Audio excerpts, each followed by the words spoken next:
As they say nowadays with increasing frequency, the Monaco Grand Prix makes a nice change from Grand Prix racing. A lot of boats backed up to the circuit in order to show how well their owners had done by buying cheap and selling dear. Some of the women look very dear indeed. On one of the yachts sat Mrs. Ronnie Peterson and John Watson, who was clearly enjoying life, but equally clearly would have liked something to drive. Down on the track with the poor people, I watched the cars cope with the problem of fitting about 1,000 horsepower each onto a mini golf course.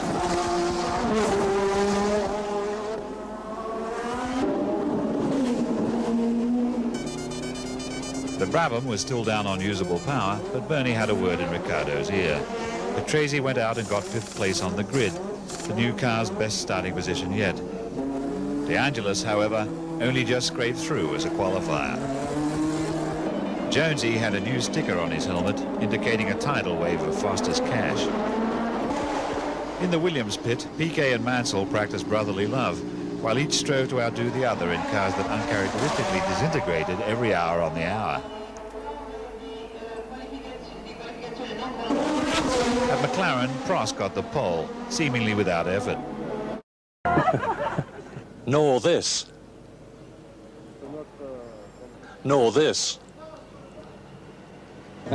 This is what it's all about, the 44th Monaco Grand Prix.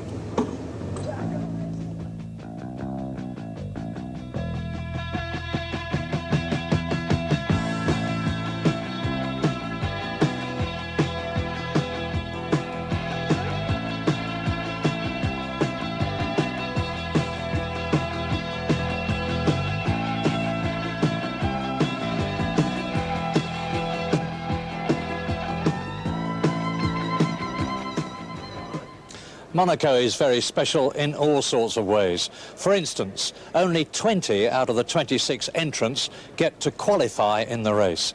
And secondly, it's an incredibly difficult circuit to drive. And who better to explain why than James? Yes, well, really, it's a very confined space. The cars are very powerful indeed, so concentration is at a real premium here for the drivers. It's physically hard work as well, which of course is tiring mentally too. And above all, overtaking is very, very difficult.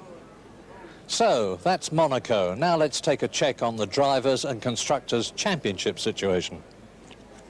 Well, as they form up on the grid, Ayrton Senna and Nelson Piquet tie for leadership in the Drivers' Championship, with Monaco winner for the last 2 years, Alain Prost, third. Nigel Mansell and Gerhard Berger tying for fourth, and Keke Rosberg sixth.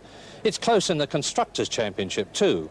Williams lead McLaren by 3 points, with Lotus another 3 behind, and then Benetton, Ligier and Ferrari.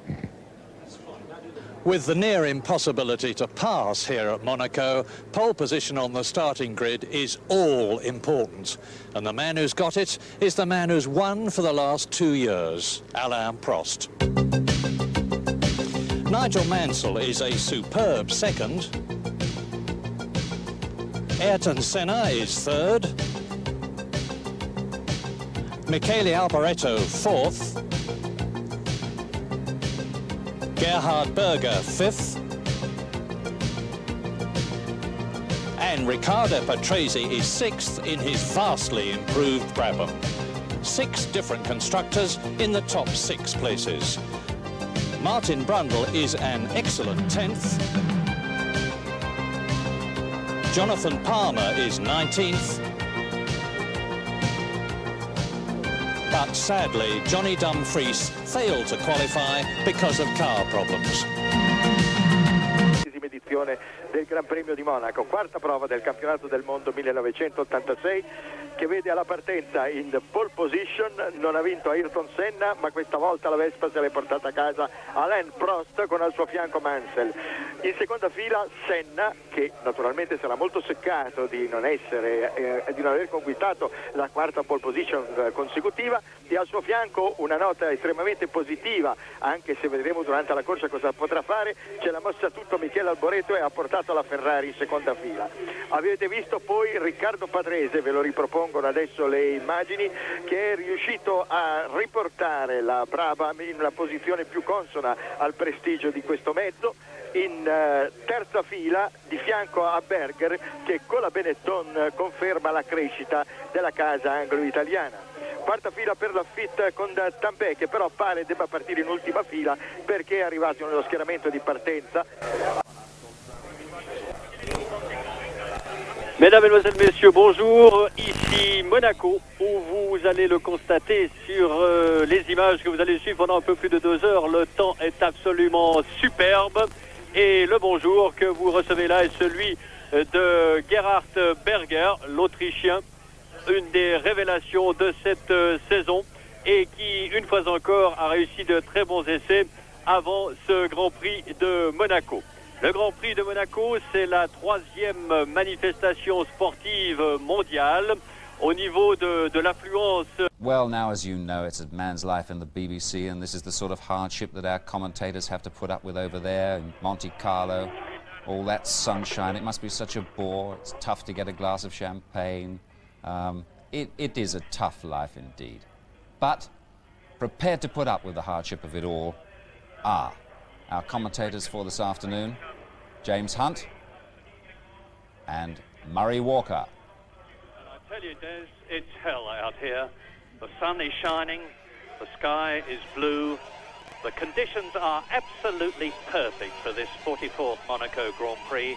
As you look at the car of Michele Alboreto, and that was a recording, he's in 4th position on the grid after a really stirring drive. There is Ayrton Senna, who is 3rd on the grid. This is the first Grand Prix this year that the young Brazilian, who is jointly leading the World Championship with Nelson Piquet, has not been in pole position. He's 3rd place on the grid, only 6th in the warm-up this morning, and I have to say that Nigel Mansell, ahead of him, who's on the front row of the grid for the 4th year in succession here at Monaco, stands a very good chance of doing extremely well. But not, as you've heard, if Alain Prost has got anything to do with it. He is in absolutely top form. He won that appallingly wet, shortened race in 1984. There is Nigel Mansell getting into his Williams Honda. Alain Prost then won again last year. He's in pole position today, and he was fastest in this morning's final half an hour of setting up practice. So he really couldn't be in better shape. But Senna will be challenging. And I can tell you, too, as you watch Mansell in a recording going round the corner there, that the Brabhams have had wonders worked on them. They've had major changes made to the engine components, and Riccardo Patrese was 2nd fastest this morning, and his teammate, Elio De Angelis, who's actually starting last on the grid, was 5th fastest this morning. As ever, and you're looking now at Alain Prost in pole position. There he is, recording of him circling the track yesterday. But as ever, Monte-Carlo, Monaco is going to be tremendously hard on transmissions. There's a new chicane here where they come down to 1st gear, and that's going to put an extra load on the transmissions and on the brakes. And of course, tyres are the big query. It's quite possible that some of the drivers will be making not 1 but 2 pit stops. It's also possible that some will be making no pit stops, and a lot of them will be making 1. So it's going to be a very confusing race to follow. So there they are on the grid. Yes, and you see Prost on the grid there, and the McLaren team are planning to play it by ear on pit stops. They reckon that to go the distance in the race is pretty marginal, and so what they're going to do is look at the lap times and try and make a decision during the race. Prost feels that it would be quicker to change tyres in an overall race time, but at the same time he's worried about changing and coming out behind people and not being able to pass. So McLarens, who are fairly easy on tyres, would like to go the distance without stopping. Incidentally, talking of the by the way, Senna is on hard compound tyres, trying to make the race without a stop, so he's gambled a little bit. And, well, talking of the McLaren team, I'd like to send good wishes to team owner Ron Dennis's father, who has recently had a heart attack, but apparently is now recovering, so I hope we can show him something to cheer him up this afternoon. And of course also to Frank Williams, who we send our best wishes to as well, and of course he is recovering now in hospital, and let's hope that his team can cheer him up a bit with some sparkling performances today. So Patrese 6 on the grid. There's Lafitte. Patrick Torbay well up in the new Ford-powered car. And Martin Brundle is in 10th position on the grid. He was well down this morning in the final half hour of practice. And Jonathan Palmer, by the way, is in 19th place. Unfortunately, Johnny Dumfries failed to qualify yesterday. He had a major problem with the gearbox of the car, and he was cheated of a start in this Monaco Grand Prix by just a fraction of a second. And his teammate Ayrton Senna is going to be carrying the hopes of the Lotus team in this race. So now coming up to the final lap around this circuit, 2.07 miles long. It's a 78 lap, very long race, which is going to last the thick end of 2 hours. The lap record held by Michele Alboreto, 1 minute 22.6. And in pole position this year, Alain Prost went round at about the same speed, there he is on the left, as the lap record yesterday, last year. And that means to say then that the times for the laps today are going to be about 2 seconds slower than last year because of the new chicane. Well, somebody's stopped there. It looks to me like one of the Brabhams, I think, or possibly a Ligier, difficult to identify, but the rest of them have got away all right as they go up the hill towards the Casino Square. It's just as they go out of shot, here we are, starting to turn left, round the Hotel de Paris, holding the car in tight as they come round here, and then to turn right through Casino Square. As they come out of Casino Square with the car still turning over the hump, there it is. There goes the Brabham. And the car goes very light there, get a bit of wheel spin. And Patrick Torbay apparently has had to go in the spare car, got an oil leak in his race car. Round now the station hairpin, the old station hairpin, tightest corner on the course, first gear of course. And really, if you haven't got too much lock on your car, you have to really make sure you get it right, otherwise you can't make it in one. It's almost three-point turn stuff. And they go down, turn right, and right again, and onto the seafront. And into the tunnel. And believe me, these turbocharged cars, I was watching this morning the warm-up in the tunnel, and they are quite spectacular through the right-hand corner, with vibrant power. The whole tunnel shakes as they come through. There we are, going into the corner, through the corner of the tunnel, and then out again along the seafront, and down to the new corner. The old chicane has gone on the grounds of safety, and they've now, as Murray said earlier, replaced it with a first gear corner that you see in the background. They had to virtually do an S-bend rather than the old wiggle for the chicane, and there it is.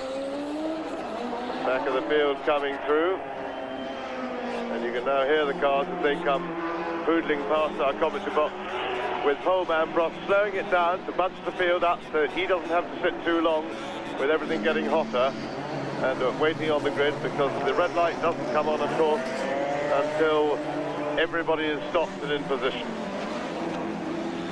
And of course, the major problem always at the Monaco Grand Prix is the first corner on the first lap. The right-hander in second gear at Saint-Devote, which leads up to the long, sinuous hill which leads to the Hotel de Paris, and the left-hander at Massenet. So many times in the past there has been a gigantic coming together and several cars have been taken out. It's the critical corner, it's what could decide the race just a few seconds after it has started. Let us hope that there isn't any sort of a coming together this time. Nigel Mansell just behind Prost, who's on the left of your screen. Immediately behind Prost's car, you can see, is the yellow helmet of Ayrton Senna. And it's 78 laps to go. And it's go! Good start by Prost. Senna going through on the inside, now into Saint-Devote. Watch the back of your picture to see that they all get through safely. They're okay so far. It looks as though we're not going to have a repeat of the last years, thank heavens. And it's Prost leading. Senna is in second position. Mansell is in third place. Alboreto is in fourth place. and they stream round Massenet into the Casino Square. Now they're dropping down the hill, and that was a good start.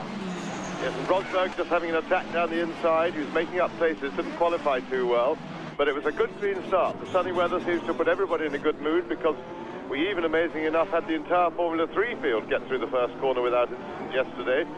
So that's 2 out of 2. Into the tunnel, now down to the chicane for the first time in anger. Many times in practice, this is first gear. They approach it out of the tunnel at some 170 miles an hour, and it's Senna second, Mansell third, Alboreto fourth, Rosberg fifth, Berger sixth, and Patrese in seventh place. So already Ayrton Senna has made up a place in the race from his third position on the grid. We wait for them now to come out of the swimming pool turn, which they're doing now, and it's Prost, Senna, Mansell third, Alboreto fourth, Rosberg fifth, Berger sixth, Patrese seventh, and Martin Brundle is in eighth position. And Senna looks like a man in a hurry at the moment. He's pressing Prost a bit, and Prost's tactics for the race were to take it fairly easy, to try and protect his cars. Now with Senna behind him, we'll have to see whether he's going to switch the tactics, and Rosberg moving well up through the field as well. Yeah, and Rosberg's got a big problem, because Michele Alboreto's Ferrari handles badly, and already Teo Fabi in the Benetton, there he is in trouble coming into the pits, I think, at the end of the first lap, with his engine sounding very rough indeed, as Alain Prost leading on lap 2, rounds the station hairpin. There is Senna, Mansell third, Alboreto fourth. Alboreto definitely holding up Rosberg, and Keke Rosberg will be straining now in the McLaren to get past the wayward Ferrari, with which Michele Alboreto is most unhappy. He took his courage in both hands in practice yesterday and got fourth place, whereas his teammate Stefan Johansson was well down the grid in 15th place. Mansell in third position, and you can see there's the Scarlet Ferrari, still fourth as they approach the swimming pool. It's Prost, Senna second, Mansell, Alboreto, Rosberg. Yeah, and Prost is obviously not giving it too conservative an approach. He's starting to stretch that lead a little bit, and the McLaren certainly was very, very good in race condition this morning, as we've come to expect. So Senna, having pressed him round the first lap, now looks as if he's going to have to work to hold on. And I remind you, in case you didn't hear it, that Martin Brundle, who started 10th on the grid, is already up into 8th position. 9th behind him, Patrick Tambay, 10th, Nelson Piquet, Mansell's teammate, and Mansell third. There he is, coming out of Casino Square, dropping down in fourth gear, now to second, to the Mirabeau turn, now down to first gear, to Lowe's hairpin, about 30 miles an hour. Mansell closing up a little on Senna, who is second, Alboreto and Rosberg together, then Berger in the Benetton BMW in sixth position, the only man who scored points in all three of this year's World Championship races. And they're doing 170 miles an hour as they exit the gloom of the tunnel into the bright sunshine. Brakes hard on. Prost, Senna, Mansell, Alboreto, Rosberg. Now down to the Tabac. And you see Berger in the background in the green Benetton with its very distinctive livery. And the gap now, I'll give you the gap as Prost comes through in the lead. He is leading Ayrton Senna by over 2 seconds. And behind Berger is Riccardo Patrese, who is 7th, Martin Brundle 8th, Tambay 9th, Piquet 10th, Boutsen 11th, and look at that! There you see Alan Jones out of the race, and in the background,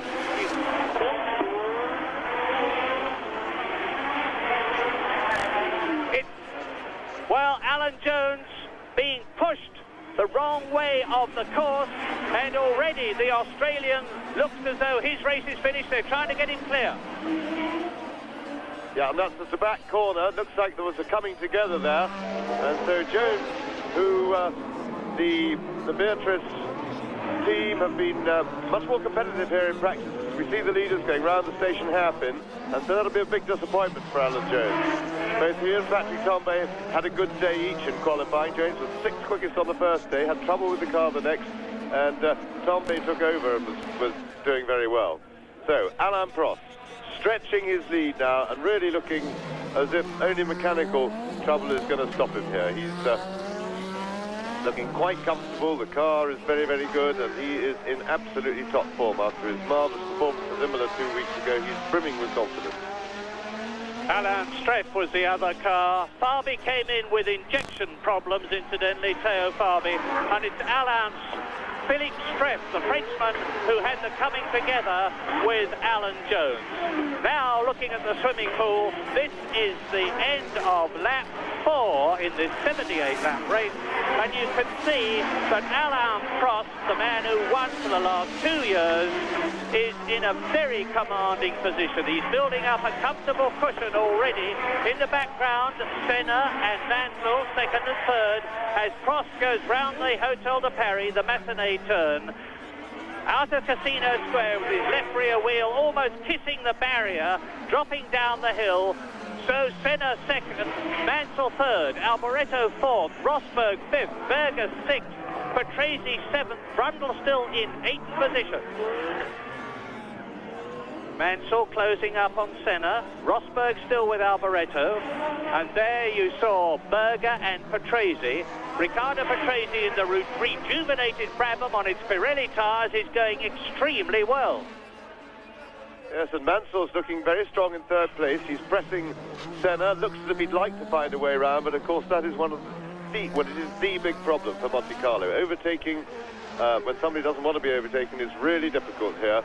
The straights are too short, the track's too narrow, it's too tight, and it's really a big problem. But Mansell, who shone in practice after 1 or 2 dramas, he managed to crash his race car early on yesterday, having not qualified on Thursday, but having had a lot of engine trouble, and then was at one stage on the pole in qualifying, despite having another spin, arriving at the chicane. He managed to arrive there backwards at huge speed, but 2nd place on the grid, now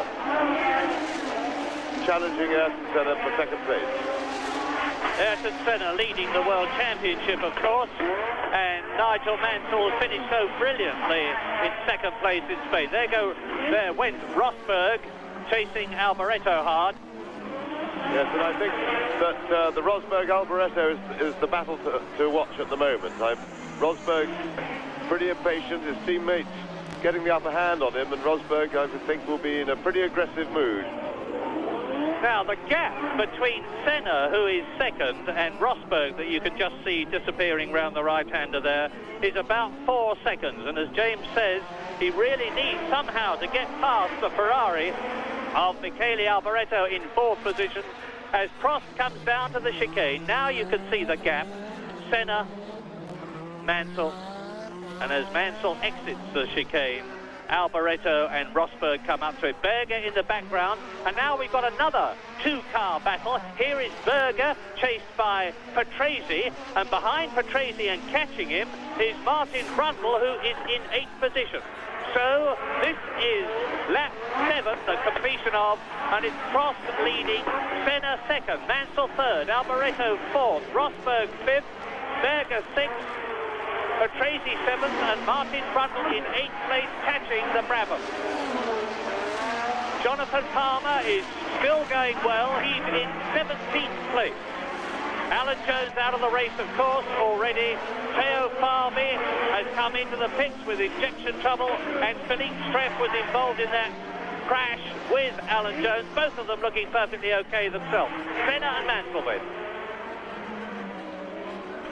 Well, Prost looks very smooth at the minute. There we see the Alboreto-Rosberg battle. Rosberg is really very close to Alboreto, but as usual, still really not looking as if he's going to find anywhere past. But Prost, of course, will be out there looking after his tyres. He's chosen a slightly softer compound setup than Ayrton Senna, and no doubt that both of them would really like to go the whole race without a stop. But in order to do it, Prost has got to keep the car nice and smooth, not slide it too much, not get too much wheel spin, just to look after the tyres. But he certainly looks as if he's doing that at the moment. And I discerned there that Nigel Mansell had dropped back a bit from Senna, and Alboreto and Prost are starting to catch him there. Patrese is looking for a way past Gerhard Berger, and Patrese must be absolutely rejoicing in the improvement with the Brabham. Alboreto and Rosberg, who is, of course, in 5th position. There's Prost, the leader. Now, looking down. Now, look at Senna. He's much further away from Mansell than he was before, and Alboreto is much closer to him. And Alboreto is really starting to press. He's pulling away just a little from Rosberg behind him. He's definitely closing on Nigel Mansell. But as James has just said, Monaco is certainly the hardest course in the world to get past somebody, especially if he doesn't want to be passed. You can only pressure, pressure, pressure all the time and hope that the man in front of you will make a mistake. So the two McLarens, Alain Prost and Keke Rosberg, are in the first 6 places, indeed in the first 5 places. Ayrton Senna in the only Lotus is 2nd. Nigel Mansell 3rd, and is he dropping back, question mark. Then Michele Alboreto in the Ferrari, and his teammate Stefan Johansson is well down in 13th place. Prost. Now just watch the class of this man, Alain Prost. He's driving smoothly, carefully, balancing the car, conserving his tyres. He's got the boost probably turned back a bit by now, because he's now got a 9-second lead over Ayrton Senna, who is in 2nd place, as Prost comes through to complete his 9th lap in this 78-lap race. And as you see, it is the Ligier of René Arnoux, 1:28.8, who is fastest so far. And that compares with the lap record held by Alboreto on the slightly different circuit last year of 1:22.6. So they're lapping about 6 seconds slower than last year. And look at Rosberg there, chasing Alboreto. There's Mansell going through in 3rd position. And Arnoux' speed could be something to do with the fact that the Pirelli-tyred cars are running a slightly softer compound, we think, because they're certainly planning to make a stop. The Pirellis don't, the users don't reckon they'll go the distance, and so he needs to do a bit of sprinting in the first half of the race. Into the 160-mile-an-hour tunnel.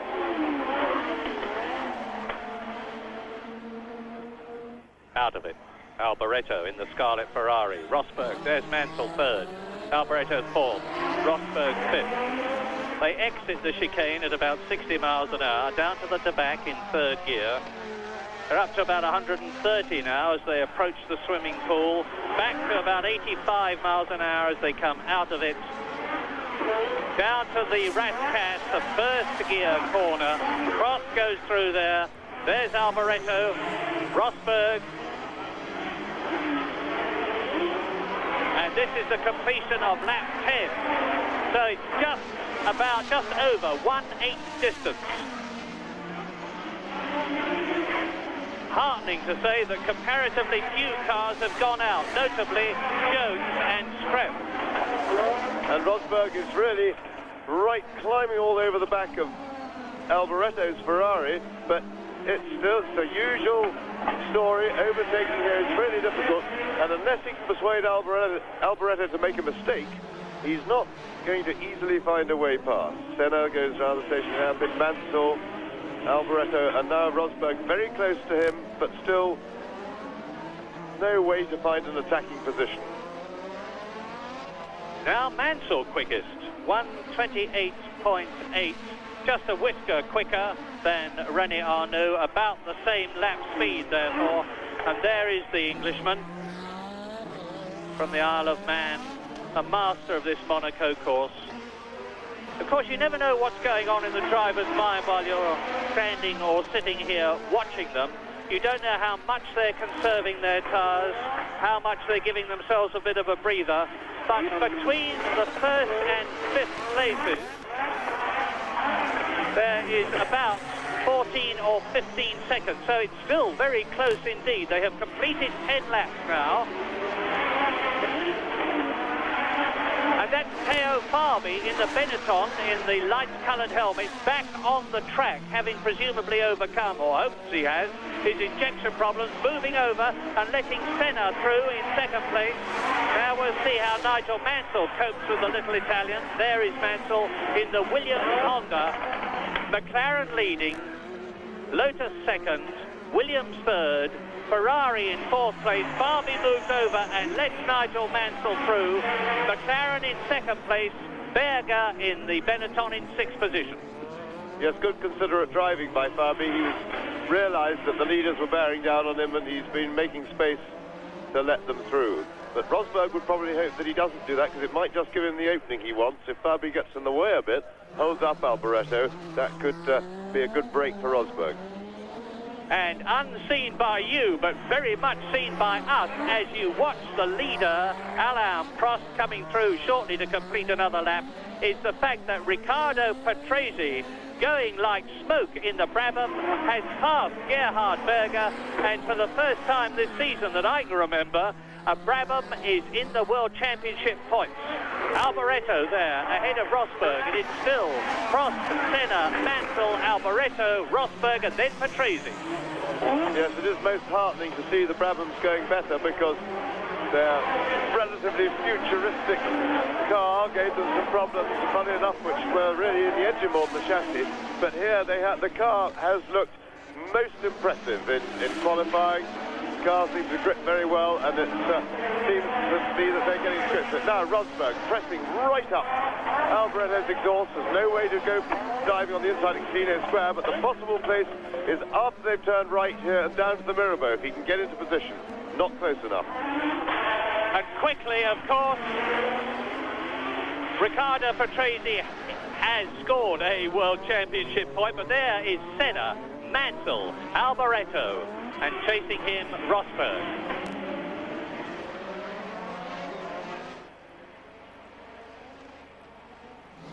Cross through. Driving, as you would expect, as world champion. An absolutely immaculate race. 15 seconds lead the little Frenchman has now. Look back as he comes round the swimming pool. And there's Senna.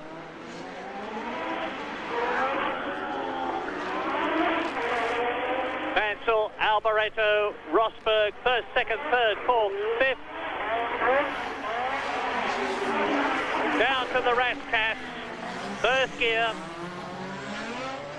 Rosberg looking for a way through. Is the Ferrari, with its, as far as Alboreto is concerned, evil handling characteristics, going to tire the Italian? And is he going to have to let Rosberg through? We'll soon see, because Rosberg is definitely getting closer all the time in fifth position. Riccardo Patrese sixth in a World Championship scoring point situation. Round Massenet again. Out of Casino Square. Down the approach past the tip top on the right. The Metropole Hotel, Mirabeau corner, down to the old station hairpin, now Lowe's hairpin. And as you look back down towards the Metropole, you can see that there's a big gap between Rosberg fifth and Patrese sixth as the Ferrari and the McLaren go into the tunnel.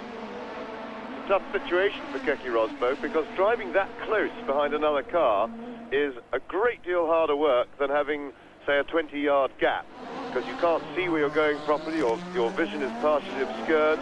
The wings of the car don't work as well, because you're in the hole, you're following in the hole of the air made by the car in front.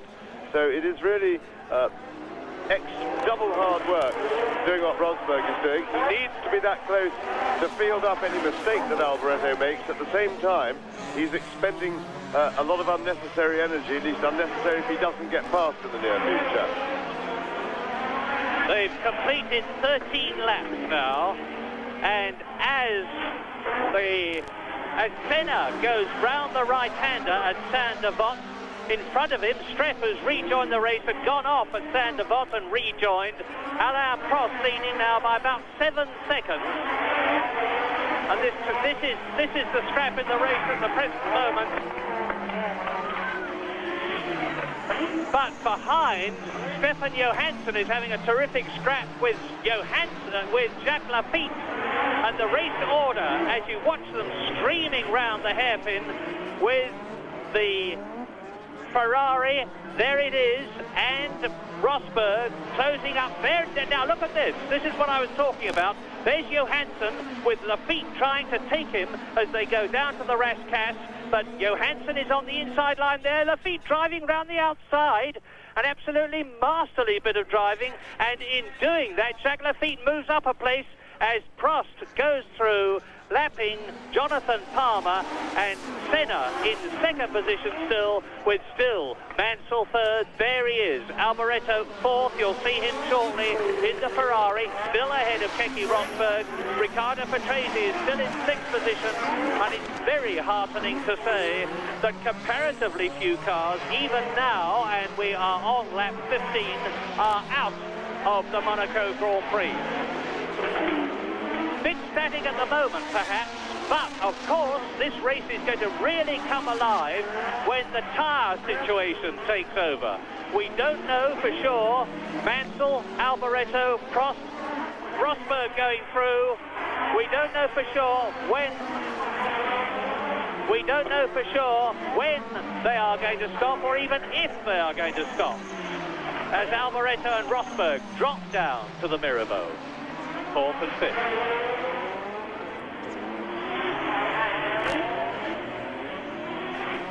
Let's look at the tyre situation. Michele Alboreto started on 4 C compound Goodyear tyres, fairly soft.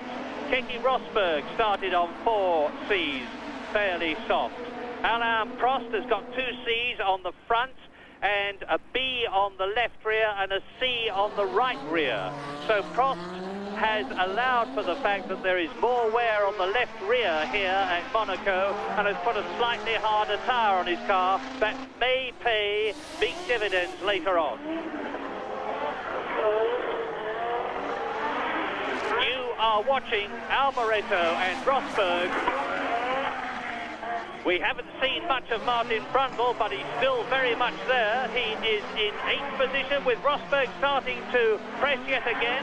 Jonathan Palmer has already been lapped, but is in 17th position, and Rosberg's going for it as they come up to Sainte-Devote. And he's through. Beautiful bit of driving. Yes, tremendous stuff by Rosberg. That was very brave. Round the outside, but he committed himself, stuck to his guns, and at last he's found a way round. And quite frankly, to overtake here, you've got to be brave in that situation. Here we see it again. Now Rosberg, Alboreto is quite right in reasonably forcing him to go around the outside, the long way round. But Rosberg is not fazed by that, and he just simply outbraves him on when to apply the brakes and squeezes through. Tremendous stuff. And ironically, that's exactly what Alboreto did last year. He passed to take the lead at that very corner, but then his car was handling very much better, the previous Ferrari, than the one he's in this year. So now, as you look at Jonathan Palmer being caught by Nigel Mansell, who laps the Englishman, with Keke Rosberg, you can see already is pulling away now in 4th position from Michele Alboreto in 5th place. There is the Italian in the Scarlet Ferrari. Now, is Rosberg starting to catch Nigel Mansell, who is 3rd? We've got the McLarens with Prost and Rosberg now in 1st and 4th places. And we are on lap 17 out of 78. Sainte-Devote. Rosberg past Palmer. And of course, Mansell and Senna are past Palmer. Prost was some time ago.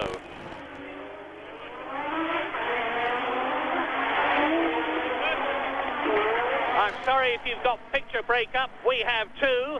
But as you look at the harbour, it's still Alain Prost. We're waiting for him to come into our sight at the swimming pool. Still, the vast majority of them are going on. Still, Jonathan Palmer is in 17th position. There is the race leader. And you'll be able to see for yourselves the gap. He's pulling away all the time, driving beautifully. Alain Prost is now 8 seconds ahead of Ayrton Senna. Prost on his way to 9 World Championship points. Senna on his way to 6. Prost leaves La Rascasse, comes through to complete another lap, which is the conclusion of his 17th lap. Still Senna, second. 9 seconds between the two of them. And Alain Prost really looks very comfortable in his lead. He looks as if he's building it up slowly, gently all the time, just pulling away a little bit. But he does look as if he's being able to nurse the car and look after his tyres as well.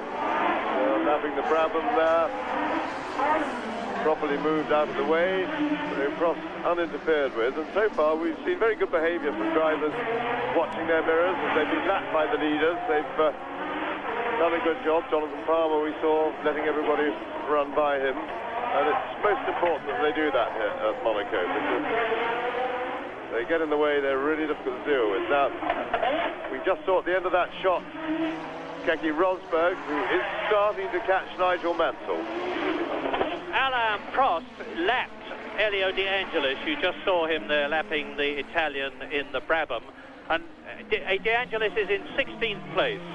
So Prost has lapped everybody up to 15th now. Here is Senna, and Nigel Mansell about 2 seconds behind him. There is Rosberg, just about between 3 and 4 seconds behind Mansell.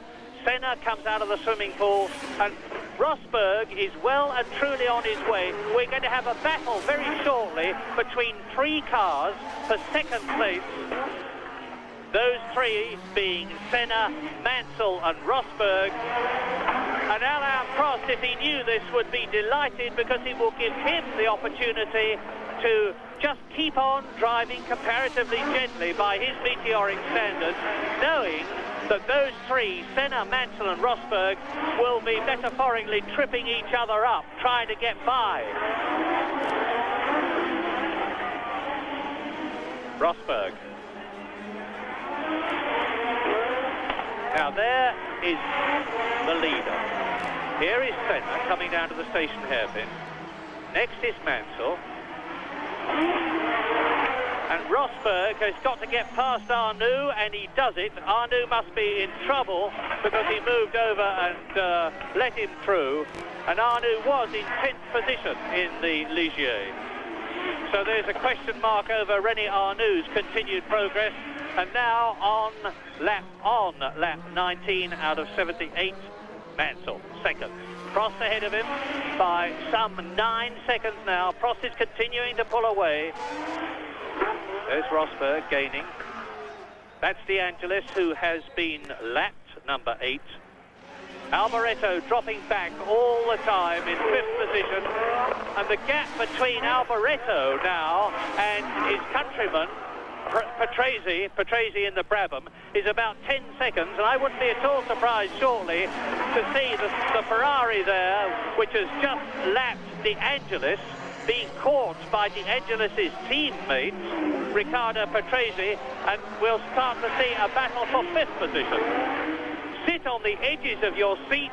This is lap 20, and from about lap 24 onwards, we could be seeing tyre changes.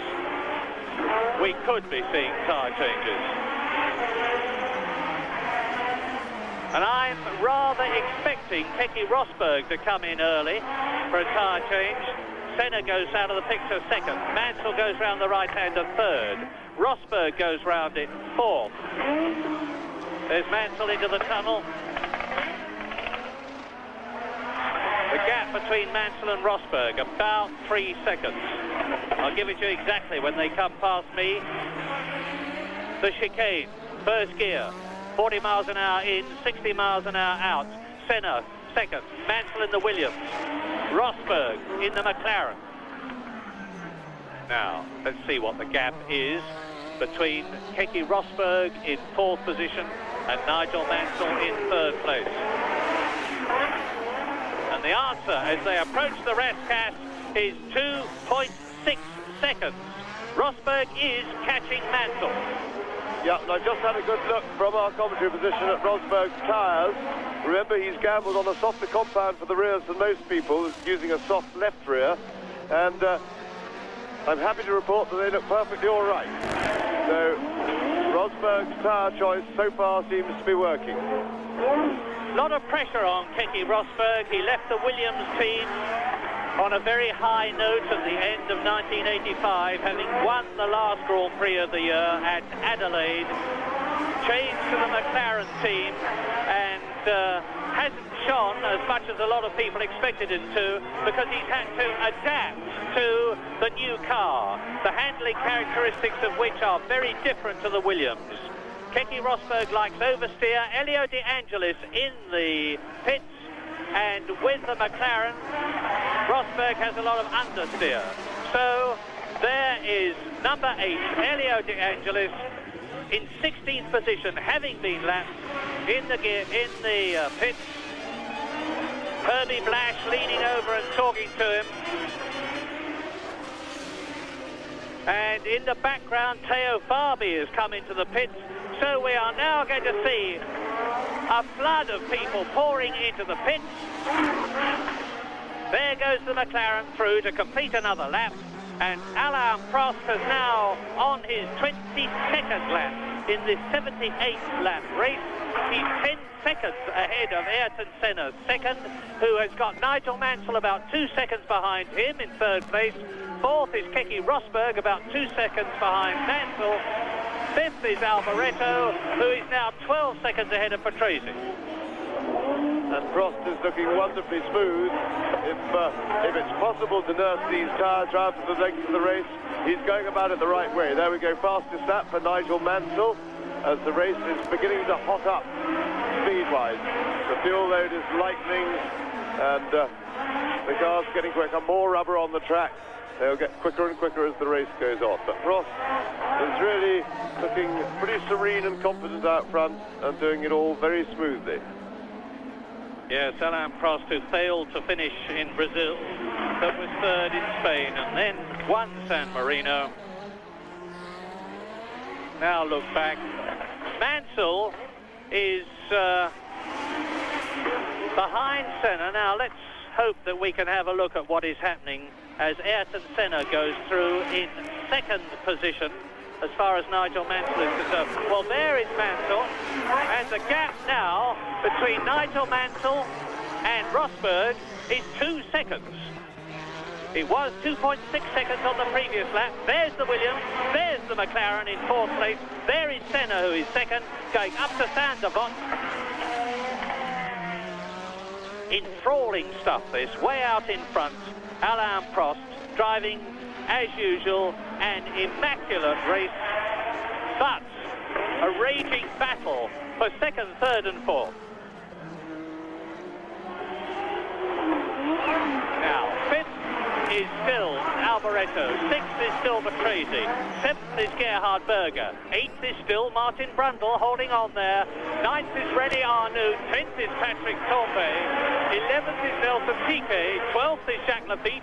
As you can see, Keke Rosberg is now the fastest man on the course, 1 minute 27.4, which is 0.2 of a second faster than Nigel Mansell's previous fastest lap, and that is still about 4 or 5 seconds off last year's pace.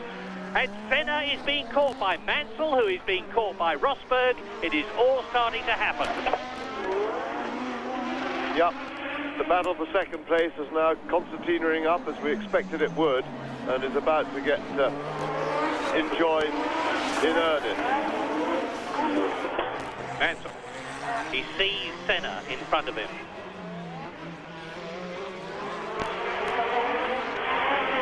And Rosberg sees Mansell in front of him. This is very, very close to 10/10 motoring at Monaco. Up the hill, and they go up the hill, believe it or not, at some 165 miles an hour in top gear as they approach. And there is René Arnoux being caught by Martin Brundle. Behind in the red Ford-powered car is Patrick Tambay. And behind. There is Lafitte going through. Yeah, the Nelson Piquet we look at now in the Williams, second to last that battle, had a bit of trouble in qualifying, didn't get clear laps, and he's having a look on the inside of Tambay, but Tambay says, no you don't, and shuts the door on him. So Piquet suffering from the old problem at Monte-Carlo that once you don't qualify well, you're in real trouble, you cannot overtake. He's undoubtedly being held back in that bunch, and it really is difficult to get out of the rut. Nelson Piquet in 11th position. Ahead of him, Patrick Tambay, and ahead of him, Martin Brundle. 1, 2, 3, 4, 6 cars coming down to the tunnel. And Alain Prost is now leading Senna by 9 seconds, so his lead has come down a little. I don't think there's anything to worry about from Prost's point of view. As now, watch Martin Brundle exiting the tunnel in 8th position, down to the chicane. There he is. Behind him, Tambay in the red car, 9th. Arnoux has been caught and lapped. Good shot. That's the second time we've seen it as they got to the back of large lumps of rubber being thrown up by the car's big sticky tires. Of course, the rubber actually rolls off the tires. It's very soft, it comes up into lumps, and then they pick it up and throw it as they go over it. When you think that these cars have got some 850 horsepower in race trim, 6-speed gearboxes, these big sticky tires, and there's one of the Benettons coming into the pit. I suspect it will be Theo Fabi as Jonathan Palmer strapped. There's Piquet up the hill. Coming towards us is Arnoux. There's Palmer. There was Piquet. And there's a mixture of laps going here amongst these cars. The leader is now on his 26th lap, Alain Prost, and it's fast and furious down to Mirabeau and the station hairpin.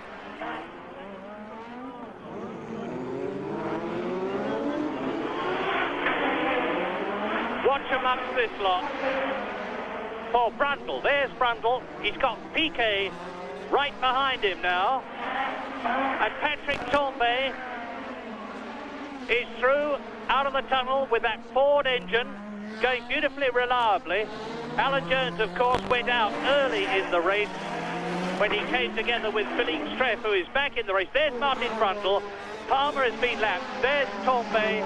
And bringing up the rear is Jacques Lafitte, who is in 11th place. So Lafitte is 11th, ahead of him Piquet 10th. Tambay 9th, and Martin Brundle in the white car that you're looking at now in 8th position.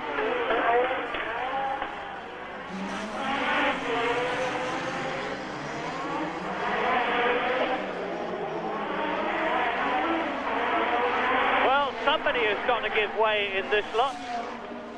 Yes, although they've in fact been in this formation for some considerable time, quite a while before we got the cameras on them. The battle was raging, and they're obviously in some sort of a stalemate situation. As you rightly say, Murray, it's got to break sometime, but it's proving quite a difficult one to crack. The feet climbing all over the back of them. Piquet's stuck. He wants to go faster, and it's a bit of a queue. And there's Brundle.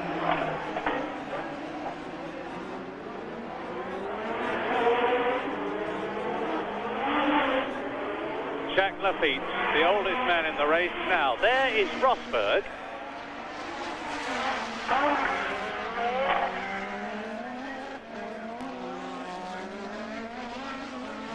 Coming up the hill to the Hotel de Paris now.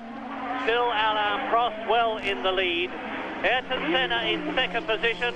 There's one of the Brabhams running wide. And I'm looking for Nigel Mansell as I talk to you. Now, there's little doubt in my mind that Keke Rosberg, unseen by our cameras, has moved up ahead of Nigel Mansell. And he is. Keke Rosberg is in third position. So the McLarens are first and third. We're going to check soon visually. This is lap 27. That is the race leader, Alain Prost. And he's coming past us very shortly. The gap, Alain Prost is leading now by some 9 seconds. as he goes down to La Rascasse. There is Ayrton Senna in second position, and Keke Rosberg is charging very hard indeed. Start the stopwatch on Ayrton Senna. Rosberg is now 2.7 seconds behind Senna. There, number 12. Mansell is down to fourth position. And now watch as Senna comes through second. Rosberg there, third. 2.7 seconds. I said earlier on that Rosberg was still feeling his way in the McLaren team. My goodness, he's felt it well in this race.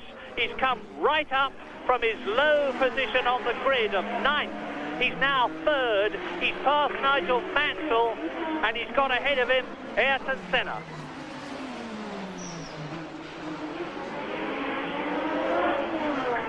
Yeah, unfortunately we missed Rosberg with the cameras on the battle raging lower down. We missed the overtaking, but Rosberg is really certainly charged. He's driving a very good aggressive race. He needs a good race under his belt because his confidence, I feel, is a little bit undermined by Prost's serene control of the McLaren number 1 slot at the moment. Rosberg is not used to being beaten, but one good race will put his confidence right back, and he's certainly having a good one. To have got up from 9th on the grid to 3rd place this soon in a Monte-Carlo Grand-Prix is really excellent driving. And this is Rosberg's chance, because now Senna has got Thierry Boutsen ahead of him, and he can't get past here. Rosberg has got a comparatively clear track, and I prophesy that Rosberg is going to be right on Senna's tail very shortly. And he is. Now, is Boutsen going to let Senna through? If he doesn't, we're going to have a nose-to-tail situation, and he hasn't, between Senna and Rosberg. Yes, that's the first bit of bad driving we've seen for a back marker. Well, Tell has finally spotted it and let him go, but he certainly delayed Ayrton Senna a bit then. Nigel Mansell in the pits. First tyre change we've seen, apart from Elio De Angelis' delayed one. So now, with Rosberg past Boutsen in 3rd place, and he's caught a bit on Ayrton Senna. The gap was 2 seconds, and it's now down to 1.7 seconds, according to my hand timing. And Rosberg, I remind you, who is on 4 comparatively soft tyres. Nigel Mansell came in with 2 hard tyres, or harder tyres, on the rear wheels of his Williams, and he's worn those.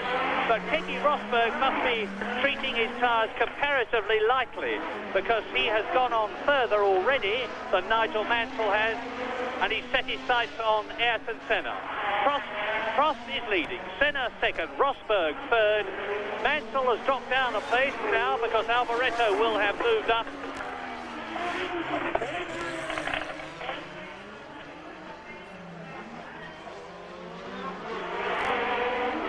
...37-year-old Keke Rosberg, ex-world champion, has won here, of course, at Monaco. He won in the Williams in 1983, a superb victory. And we're seeing a lot of reliability at the front. Prost. Yes, it's most heartening that technology with Grand Prix cars does seem to be overtaking the ever-improving speed of the cars, and that they seem to be getting more reliable. And there was a mistake there from Senna. He ran wide round the Mirabeau. Now let's see if he's got trouble with his car, or if that was just a mistake, but that's put Rosberg right up his exhaust pipe.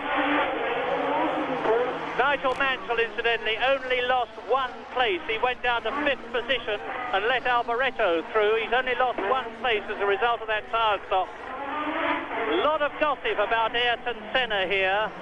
He stated at Monaco that he signed an option with another team already for 1987. And Mr. Agnelli, the head man of Fiat, was here expressing his admiration for Senna. Some people are putting 2 and 2 together and assuming that Senna may be driving for Ferrari next year. Others are saying Brabham, but we'll have to wait and see. Anyway, his problem at the moment is not what he drives next year. It's keeping Keke Rosberg behind him, and look at them. Coming up to complete the 30th lap. 4 laps off half distance.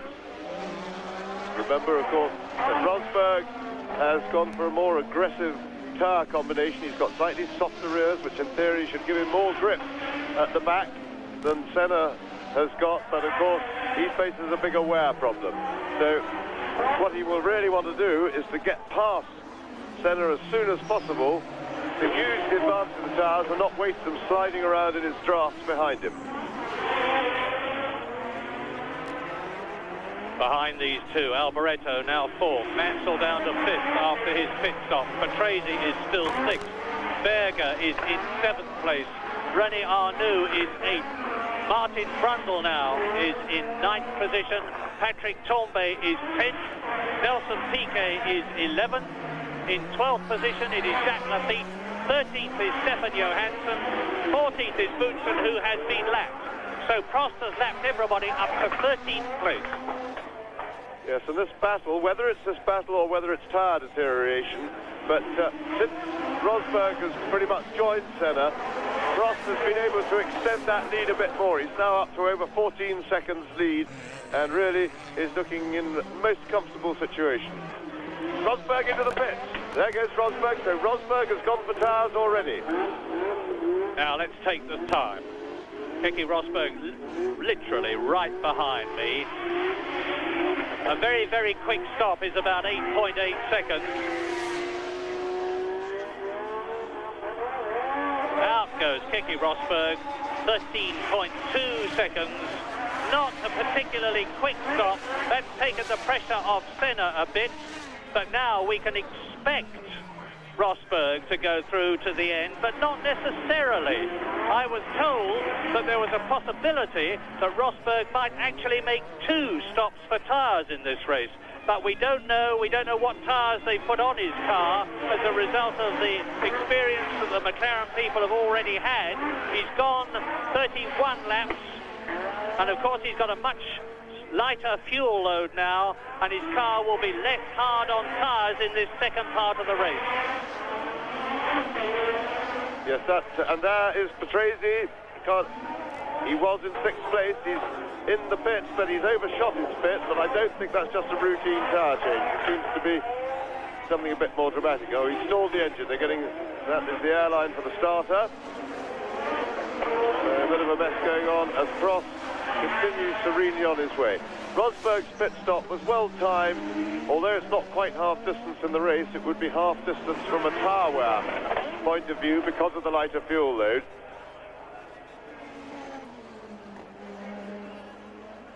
So 39 laps, half distance. The leader is on his 33rd lap now. Prost started on a rather more conservative tyre choice than his teammate Keke Rosberg, in that, as I said, he's fitted a harder left rear tyre. But even so, Prost was forecast as being likely to come in for tyres round about lap 35, which is in 2 or 3 laps' time. Yes, tricky decision for Prost, though, because it's a decision that they decided to leave until during the race. And, of course, he will know that Senna is on harder tyres and is trying to go the distance. So does he dare forsake a 15-odd second lead to risk going into the pits? Because he will come out behind Senna, but he will be with better pressure rubber and able to lap quicker, but he'll still have to pass Senna.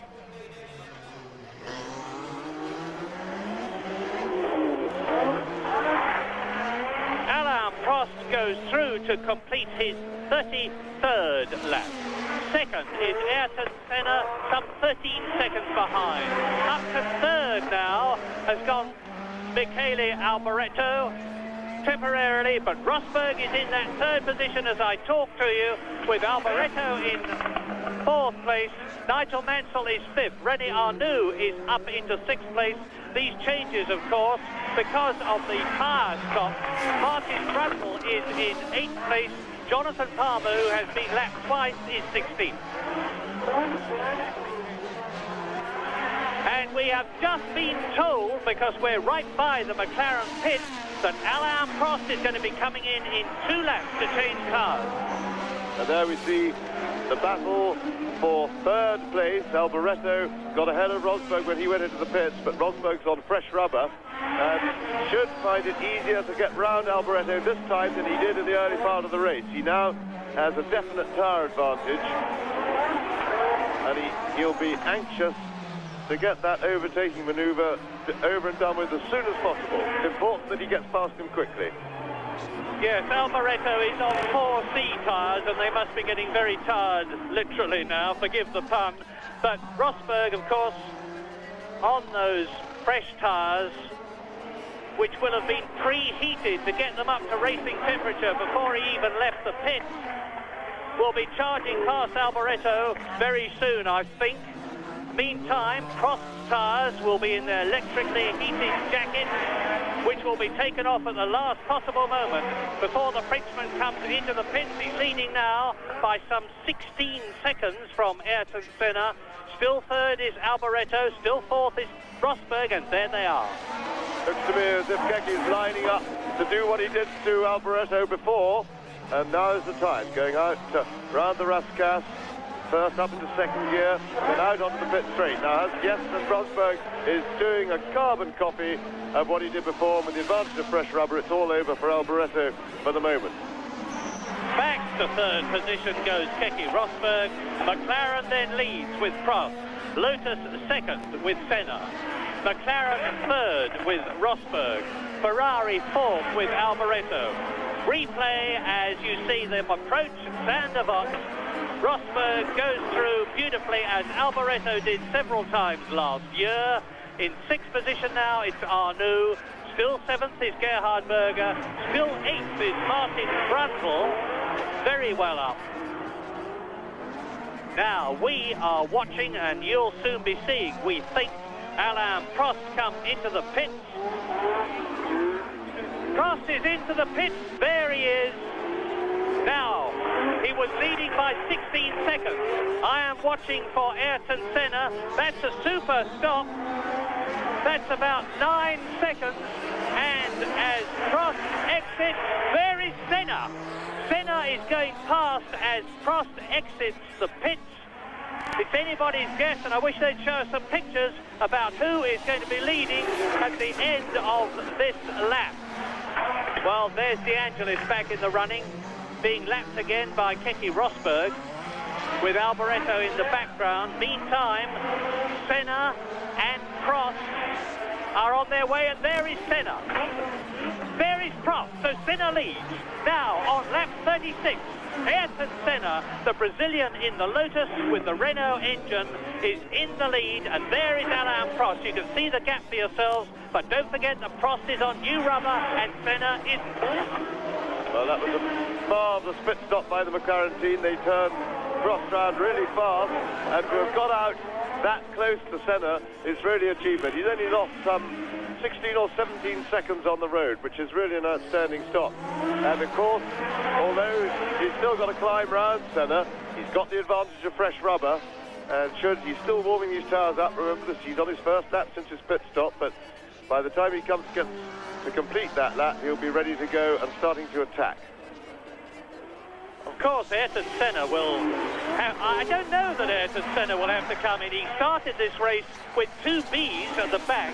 I'm sorry to be so technical about the tyres, but it really is crucial to what's happening in this race. Ayrton Senna started with C compound tyres on the front and B compound, which are harder, on the rear. So it is by no means inconceivable that Ayrton Senna could go through the whole race without changing tyres. Well, there he goes. Now, where is Prost?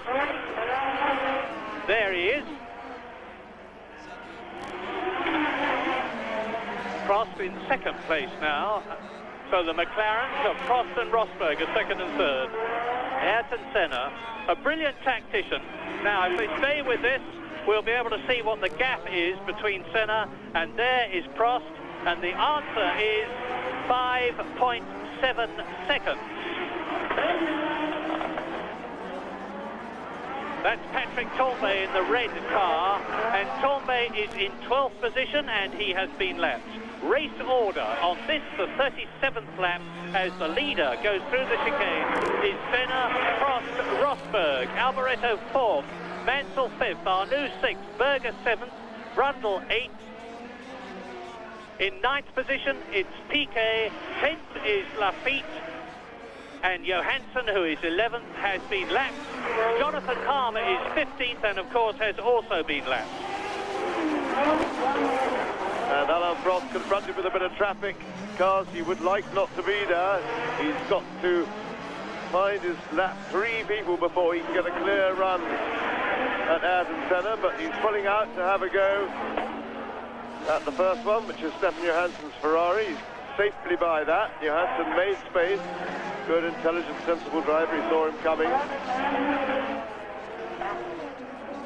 So Prost, the battle doesn't really start till he's disposed of these two. It's Philippe Strath in front of Prost now. Philippe Strath in the Renault-powered Tyrrell. Prost comes out from behind him as they go down to the Mirabeau, goes through on the inside and has lapped Strath again. And it's Jonathan Palmer now in the in the Zakspeed car. 15th, has already been lapped twice into the tunnel. Now, is he going to let... yes, he has done. Prost is through. And we'll soon be able to see, when they come through at the end of this lap, whether Prost is catching Ayrton Senna. 5.5 seconds was the gap at the end of the previous lap. Now, Senna has just gone past me as he approaches the Rascasse. And as he exits it, Prost goes through. 7.2 seconds is the gap. So Prost is not gaining on Ayrton Senna. He's dropping back a little, or he did on that lap. But of course, he was faced with a traffic problem. It's not until they have both got a clear or comparatively clear circuit that we can make a valid comparison. But anyway, now on the half-distance lap, lap 39, Ayrton Senna leads the man you're looking at, world champion Alain Prost, by some 7 seconds. Keke Rosberg is about 12 seconds behind Alain Prost. Alboreto is in 4th position. Nigel Mansell is in 5th place. In 6th position, it's Arnoux still.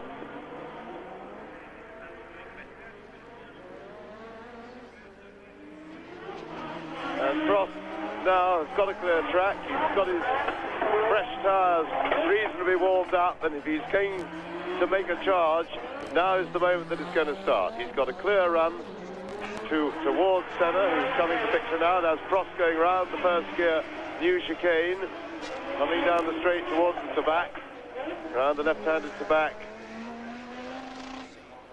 And he's got sight of Senna on the longer straight, and it does help to be able to see the car in front. It's an extra little mental stimulus.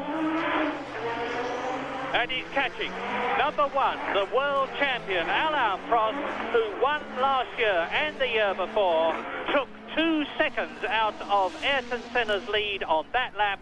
He's now some 5 seconds behind the race leader, and Ayrton Senna is closing up on Martin Brundle, who is 10th. Senna is closing up to lap the 10th position man, Martin Brundle. Prost is catching him, and Alboreto in the Ferrari there is coming very, very slowly indeed out of the swimming pool area.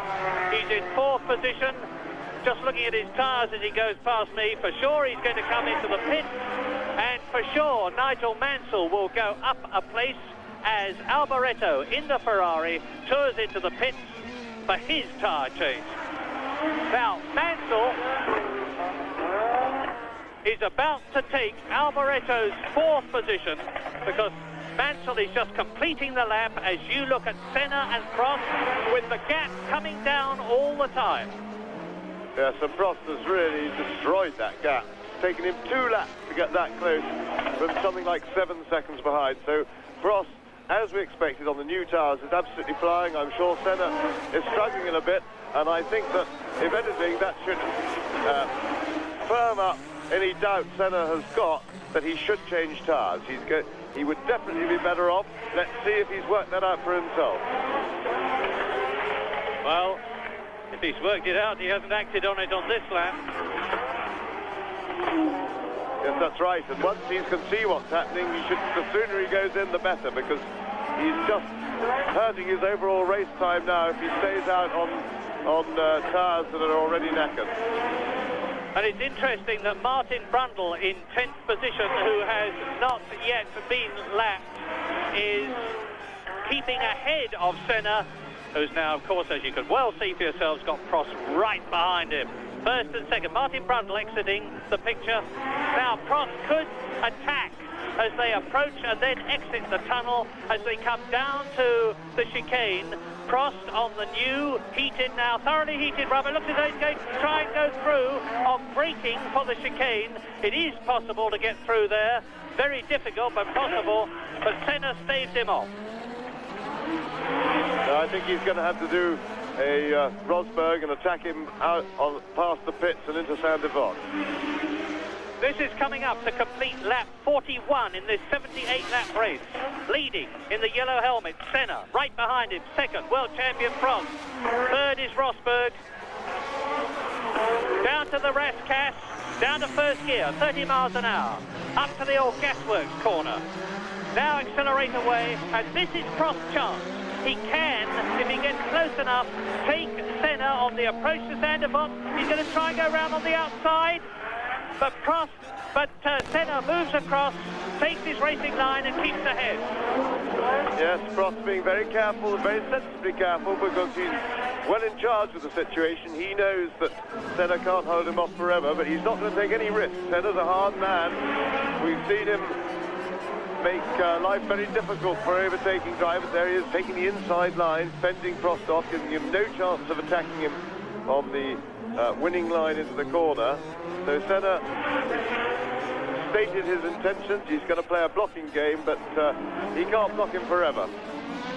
And hats off to Martin Brundle in the Tyrrell Renault, because he is keeping ahead of both of them. As I've said many times before, these two will actually be slowing each other up compared with how fast they could go were they by themselves.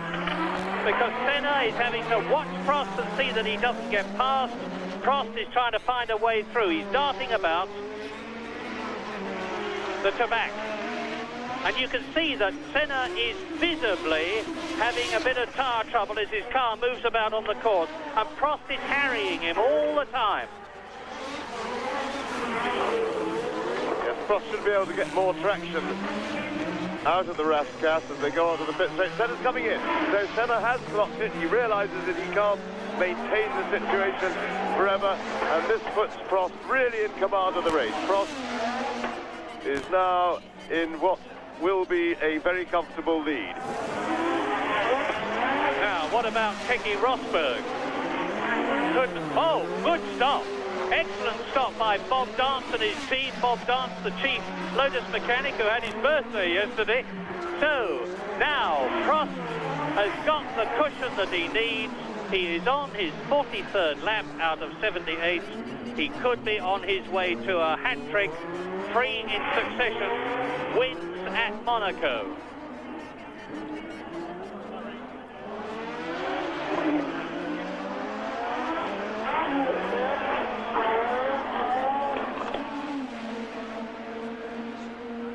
Alain Prost back in the lead, then Ayrton Senna into the pit. We wait now to see with Keke Rosberg in the position.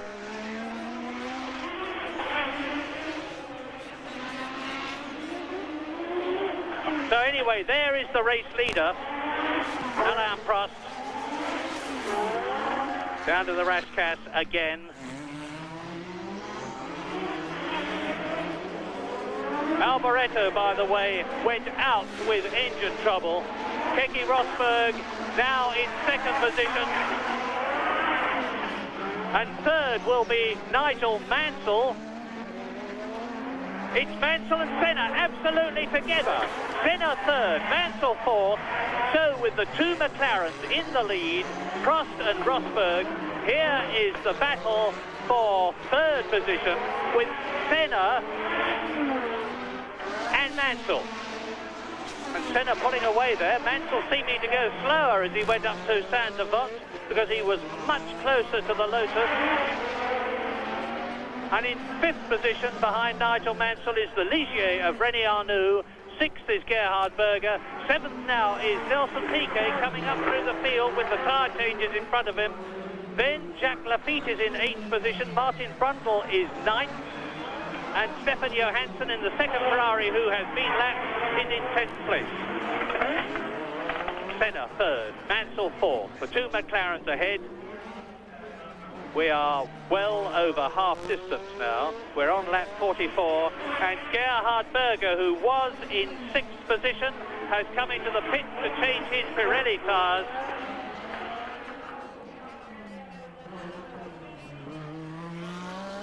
Senna out of the new chicane. Well, he's definitely easing away from Nigel Mansell, who of course changed his tyres some time ago. The car's getting lighter by the lap. 43 tours then. First number 1, Prost. Second number 2, Rosberg. Third number 12, Senna, that you're looking at. Fourth number 5, Mansell. In fifth position, number 25, René Arnoux. In sixth position is Nelson Piquet, number 6. And over the line to complete another lap goes the Lotus of Ayrton Senna. And I am beginning to wonder what has happened to Nigel Mansell. He is definitely dropping back in fourth position. René Arnoux was 12 seconds behind him in fifth place, and he's catching Mansell.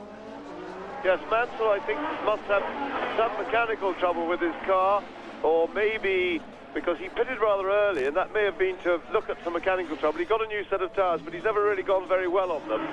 So I suspect that Mansell's got some sort of minor problem with the car, because it does seem to be slowing him down compared with his form at the beginning of the race. Well, as we look at the McLaren, you'll probably see Arnoux charging. There's Arnoux behind. And there is Keke Rosberg, who is in second place. So actually, Rosberg is much closer to Alain Prost than he was. There's no team orders between Alain Prost and Keke Rosberg. Rosberg there won in 1983. Prost, his teammate, won in 84 and 85. So the winners of the last 3 Monaco Grand Prix are starting to fight for the lead. 11 seconds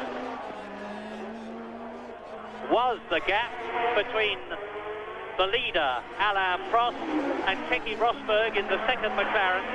And you can see for yourselves how Rosberg is going as he comes down past the tip top, round the Mirabeau corner, up to Lowe's.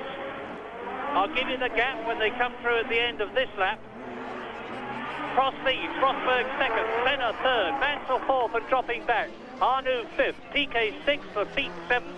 So both the Ligiers are going well. Martin Brundle has now been lapped and is in eighth position. 11 seconds was the gap between the two McLarens.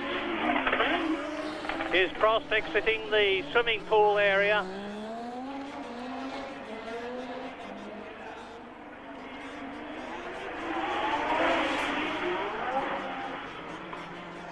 Prost is through to complete another lap very shortly.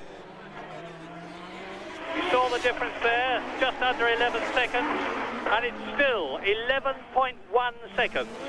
So Prost is maintaining his lead over number 2 there, the 1983 winner and ex-world champion Keke Rosberg. And once again, we have the prospect of another McLaren first and second to add to the many that they've achieved in the recent past. The most successful racing team over 1984, 1985, won the Constructors' Championship in both years. You're looking now as through on the inside of Sura goes Keke Rosberg. Mark Sura in the arrows in 12th position, who has been lapped twice, lets Keke Rosberg through, and the race order on this lap 47 is still Prost leading, Rosberg second, Senna third, Mansell 6 seconds behind Senna in 4th position. 5th is Arnoux. As you can see, Prost is not only leading but the fastest man on the circuit, so he's got things very much under control. Nelson Piquet is in the points now in 6th position. 7th is Lafitte. 8th is Brundle, who has been lapped. Jonathan Palmer is in 13th place. And the gap between Prost and Rosberg is just increasing slightly. Gerhard Berger has had a problem with a wheel nut in the pits here, but Rosberg is now 11.6 seconds behind Alain Prost on lap 48 out of 78. And Alain Prost speeding up now. I suspect that with a lap just 0.2 of a second faster than the previous fastest, Alain Prost is in a beautifully comfortable rhythm, getting his pit signals. He's driven his own race all the way, stopped at just the right time to put new tyres on, and is really on his way. Yeah, he's steadied that gap with Rosberg now. In fact, if anything, he's increasing it slightly, and he will have been quite cautious because he doesn't want to overdo it in order not to cook his rear tyres, overheat them too much. But now that he's seen that he can contain Rosberg from the lead and even pull away a little bit, he must be feeling very happy with the situation.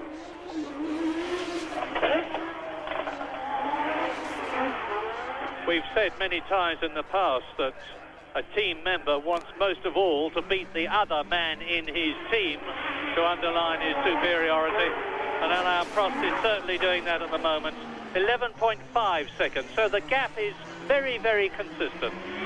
Just over 11 seconds between first and second, as Keke Rosberg comes up now to catch and lap Martin Brundle in the Tyrrell Renault, who is in 8th position. Martin, who had misfortune in Spain and at Imola, is in the race in the new 015 Tyrrell. There's the difference, 11.4 seconds between Prost the leader and Rosberg second, and Martin Brundle underlining his excellent form. 10th equal in the World Championship with 2 points which he got for that 5th place in Brazil, and pedalling Maurice Philippe's Renault-powered Tyrrell extremely well, Maurice Philippe being the designer. So the tyre changes of the leaders completed. It is unlikely that anybody's going to come in now, because the McLaren team will have studied the tyre situation of their two runners and fitted the appropriate ones. They came in at about the right point in the race to do so. And now Keke Rosberg has still not got past Martin Brundle and has got one of the Brabhams in front of him. There he is, as a result of which the gap is increasing. It's over 12 seconds now between Alain Prost and Keke Rosberg. Now here is Brundle, up to Saint-Devant. Rosberg goes through. Brundle just edged over, let the Finn through Keke Rosberg, who streaks away from the Tyrrell. And Keke Rosberg out for victory, of course, on lap 50, has got 28 laps to try and do something about his teammate Alain Prost, who is now over 12 seconds ahead of him, with Senna in 3rd position. Senna now well behind, some 19 seconds behind Keke Rosberg, who is 2nd, and 7 seconds ahead of Nigel Mansell, who is in 4th position. René Arnoux in the Ligier is in 5th place. Nelson Piquet is still in the World Championship points in 6th position, so both the McLarens and both the Williams are in the World Championship points. Jacques Lafitte is in 7th place. So the two Ligiers are doing well. Arnoux 5th and Lafitte is 7th. Martin Brundle lapped in 8th place. Jonathan Palmer, 13th, has been lapped twice but is still going.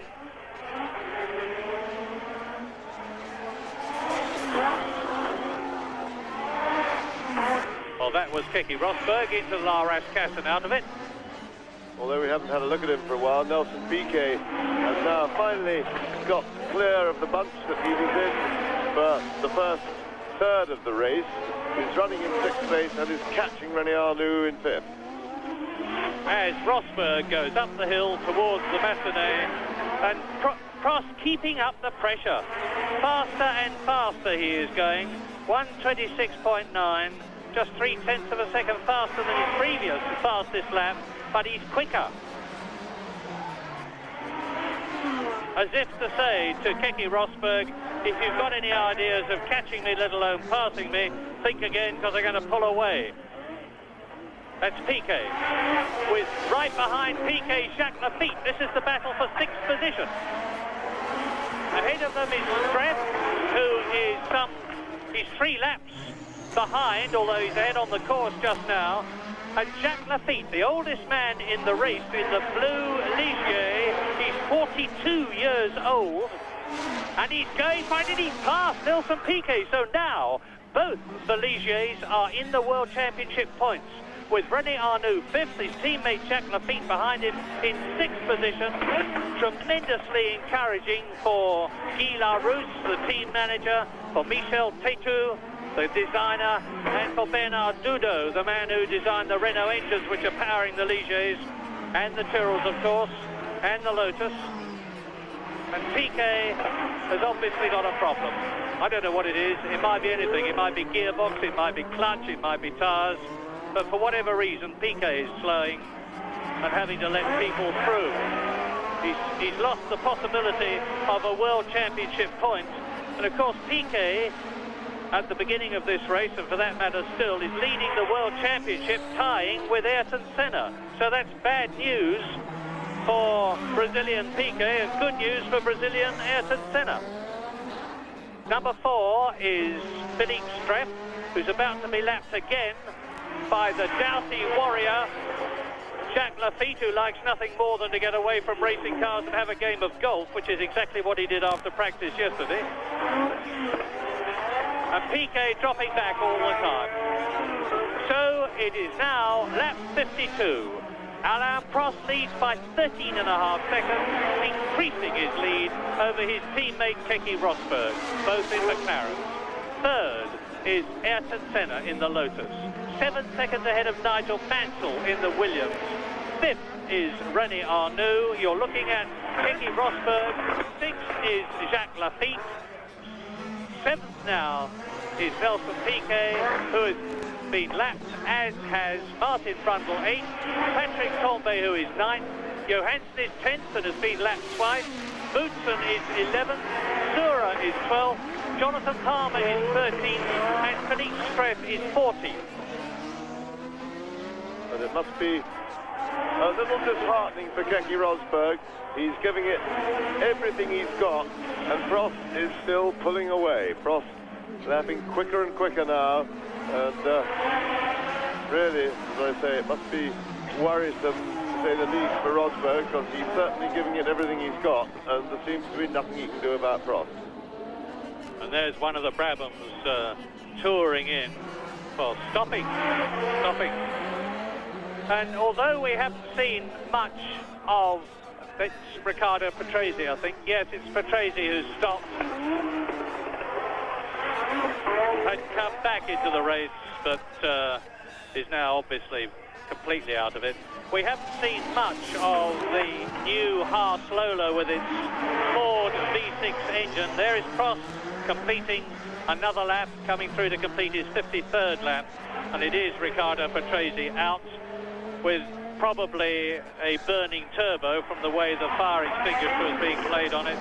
But that Haas Lola of Patrick Tambay with its Ford engine is going like clockwork. Most encouraging for the Cosworth people who designed the engine, and for Ford, of course, who contributed all the electronics, not to mention the money and everything else. and Alain Prost. This quite incredible 31-year-old Frenchman with 22 Grand Prix wins behind him already, including the last one at San Marino, is surely on his way to his 23rd win, his 3rd Monte-Carlo win in 3 years, and in the process to strengthen his position in the World Championship. Out of the chicane. Now the yellow flag's waving. Why is that? Oh, it's Patrese, of course.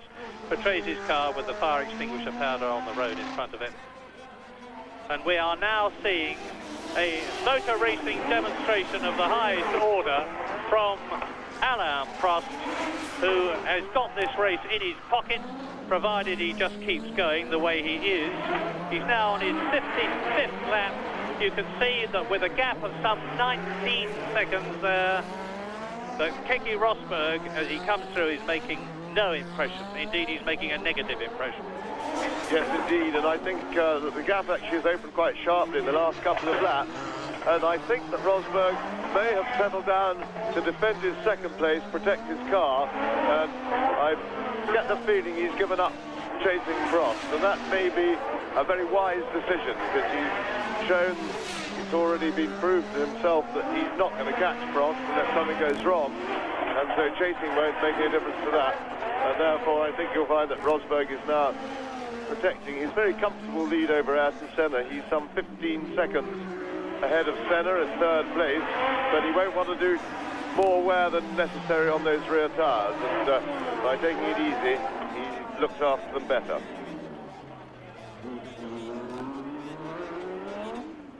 Nevertheless, Ayrton Senna still in 3rd position, demonstrating the Lotus reliability this year. He's had one retirement, admittedly, in San Marino, but he won in Brazil, and he won in Spain and was 2nd in Brazil. It looks as though he's going to be well and truly in the points for the 3rd position in this race.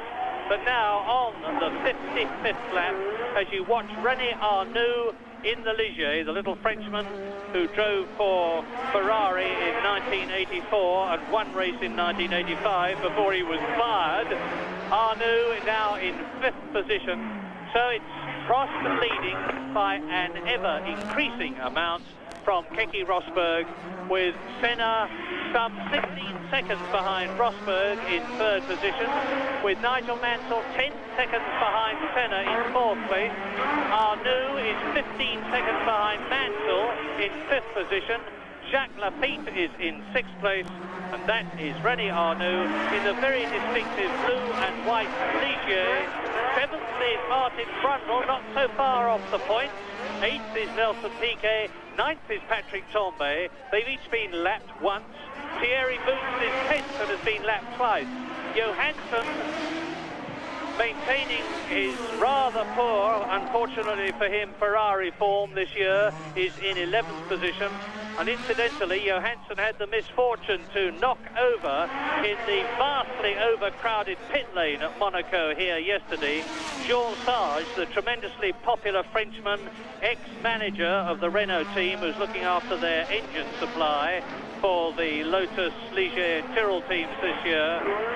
Jean Sage was lying in the pit lane with blood pouring out of his head, but I'm glad to say that he hasn't been seriously injured. He's knocked his shoulder about a bit, but hopefully we're going to be seeing him back in the racing scene at the Belgian Grand Prix and Spa in a couple of weeks' time. René Arnoux, round Lowe's hairpin. Onto the Portier, then 2nd gear. 16 seconds between Mansell, who is in 4th place, and Arnoux, so the gap is being maintained. There's Senna.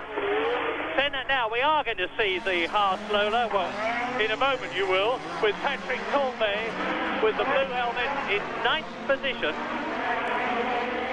So the Ford engine and the new car are getting some racing mileage on them, and that's very important for development purposes.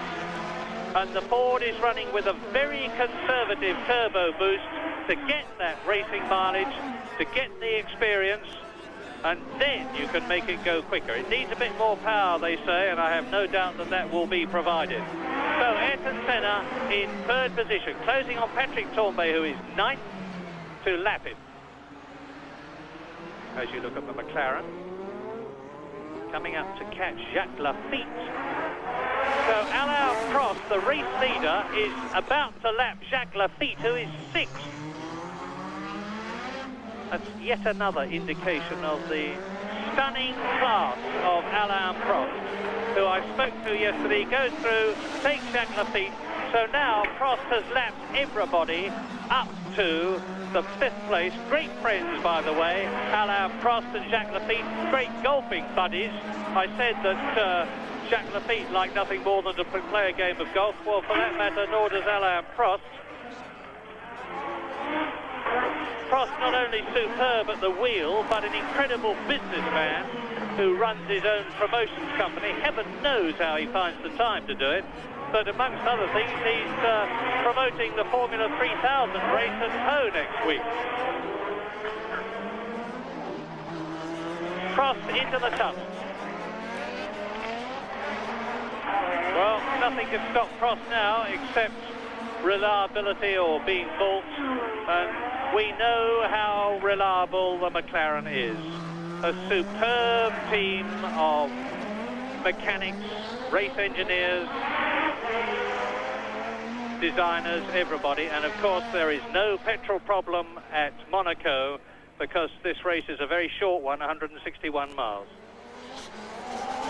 And things have gotten pretty static amongst the leaders. Prost seems to have steadied down. He's no longer rushing. He's just holding his gap to teammate Keke Rosberg. And Rosberg is in fact extending his lead over Ayrton Senna, who's in third place. So the three leaders look pretty stable at the moment. There goes Senna through the chicane. Rosberg has taken La Rascasse. The gap was some 21 seconds between Rosberg's second and Senna in third place. And here comes Senna. And the gap is actually increasing. 23 seconds now. So as the McLaren disappears round the right-hander, goes through the portiere into the tunnel again, with Lowe's Hotel overhead. That was where the kitchen flooded a few years ago, and the course beneath it, as a result of which the start had to be delayed. And Alain Prost serenely motoring on. He's already got by far the highest ratio of wins to starts of current drivers. It's something like 24%. And he's going to make it even better at the end of this race if he stays where he is. He completes another lap. That'll be the end of his 59th lap, 78-lap race. The two McLarens lead, the Lotus of Senna third, the Williams of Mansell fourth, the Ligier of Arnoux fifth, the Ligier of Jacques Lafitte in sixth position. Tremendously encouraging for the French team. Both of them have scored World Championship points already, of course, this season.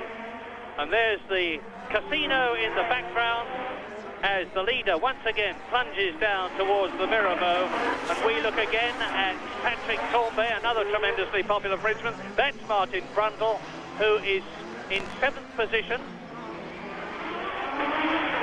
And there is Senna. Now, this is going to be interesting because Senna is, what, some 9 seconds ahead of Mansell, 8 seconds ahead of Mansell, and he's got a big traffic problem now as they come up the hill towards us. 1, 2, 3, 4 cars ahead of Senna and Mansell behind him.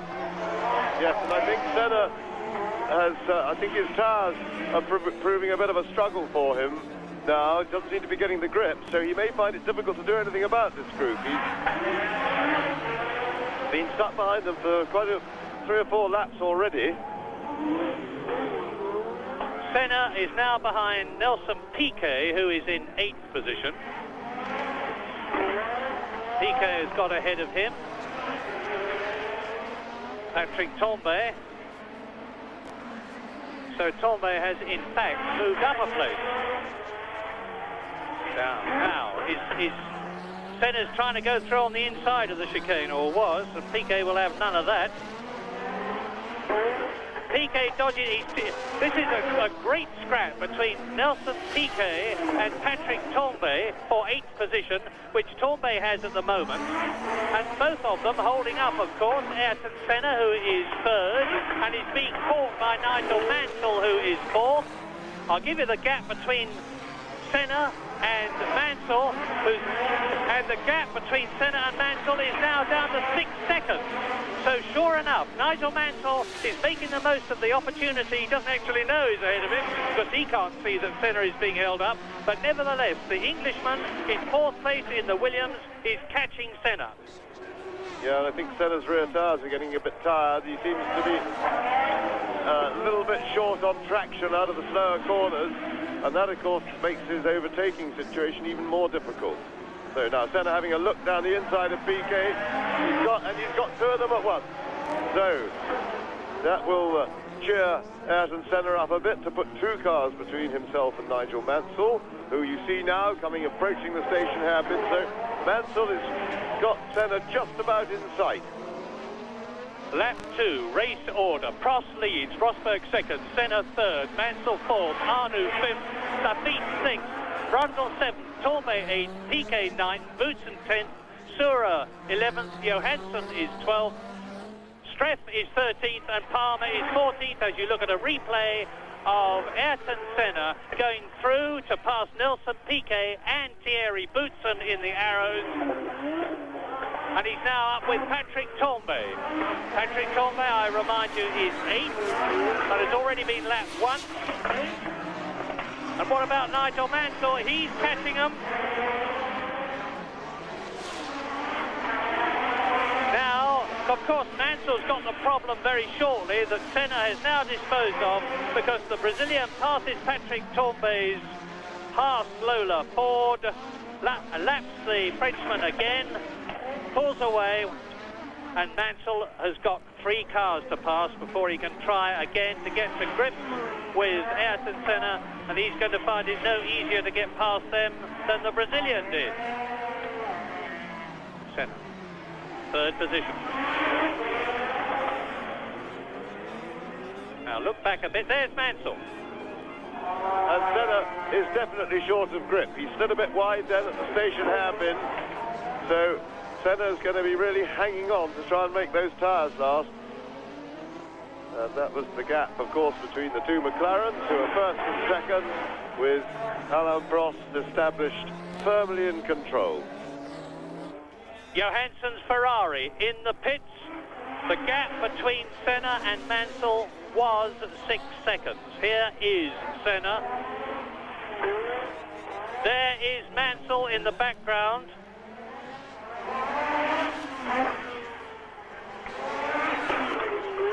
And as Tambay, Piquet, then Palmer and Boutsen go through, all of whom have got to be passed by Mansell, the gap is still 6 seconds between Senna, who is 3rd, and Mansell, who is 4th, with Prost and Rosberg in front of them, Arnoux and Lafitte behind them, 5th and 6th. So there's the Williams past Jonathan Palmer's Zaxby. There's the Zaxby, all German car, chassis, engine, gearbox, everything. Boutsen goes through with the Williams right on his tail.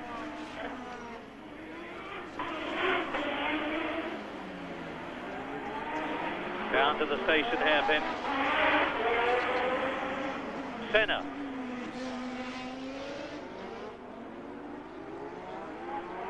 And the gap is coming down. It's about 5 seconds now, notwithstanding the fact that Nigel Mansell has had to pass people. Prost, Rosberg, Senna, Mansell, Arnoux, Lafitte. Yes, Mansell has definitely got more grip than Senna. He's still got Tambay to get rid of, but I think once he's passed, he'll very quickly be on Senna's tail, and Ayrton Senna definitely struggling for grip. Tyres are very much past their best, and it looks like Nigel Mansell's looked after his a bit better. Yeah, it's a bit confusing because the 2 Williams cars are very close to each other. Piquet is the leader of the 2 cars. It's 6.6 seconds, actually. There is Mansell. still got to get past his teammate, Piquet, who is now 9th. And the leader, meantime, while we've been looking at this battle, is on his 64th lap, out of 78. Of course, it is still Prost, who is leading his teammate, Keke Rosberg, by 20 seconds. Rosberg is 26 seconds ahead of Senna, who is about 6 seconds ahead of Mansell, who is 4th, who is about 25 seconds ahead of Arnoux, who is 5th, and Jacques Lafitte is 6th.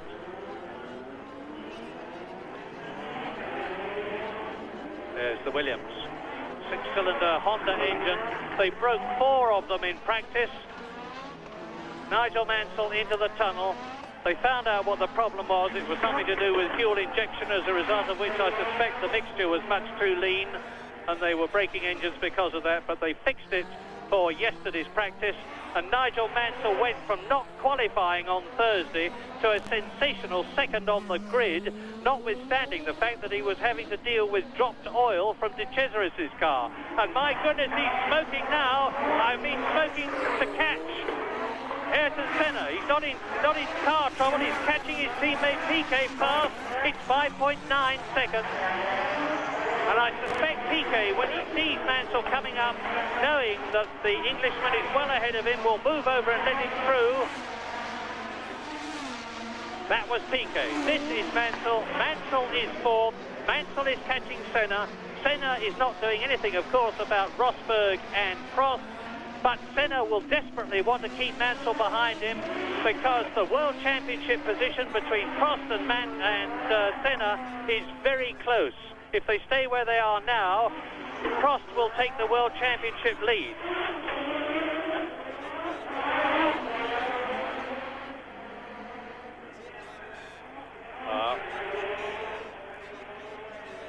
That is the McLaren of Keke Rosberg. Second place. Now watch as you go round with Rosberg. Let's hope that we're going to look at this developing battle between Senna and Mansell for 3rd and 4th positions. I'm looking across the course as you look at Rosberg going through round Saint-Devote, having completed another lap, indeed having completed his 65th lap.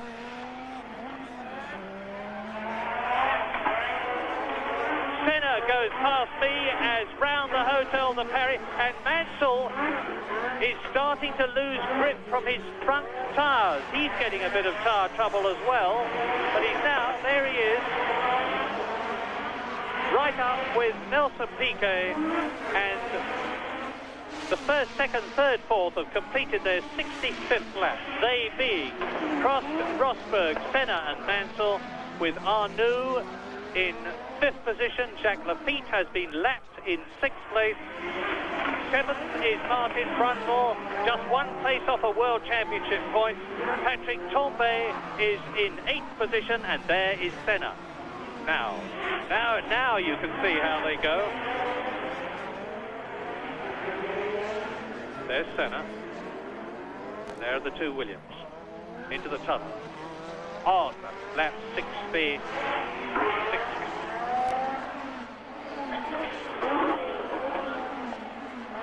Prost has completed his 66th lap. Senna comes down to the chicane behind the Ferrari of Stefan Johansson. Pulls out and takes him as they go into the Tabac past Patrese' stationary Brabham. Senna's dealing with the traffic well.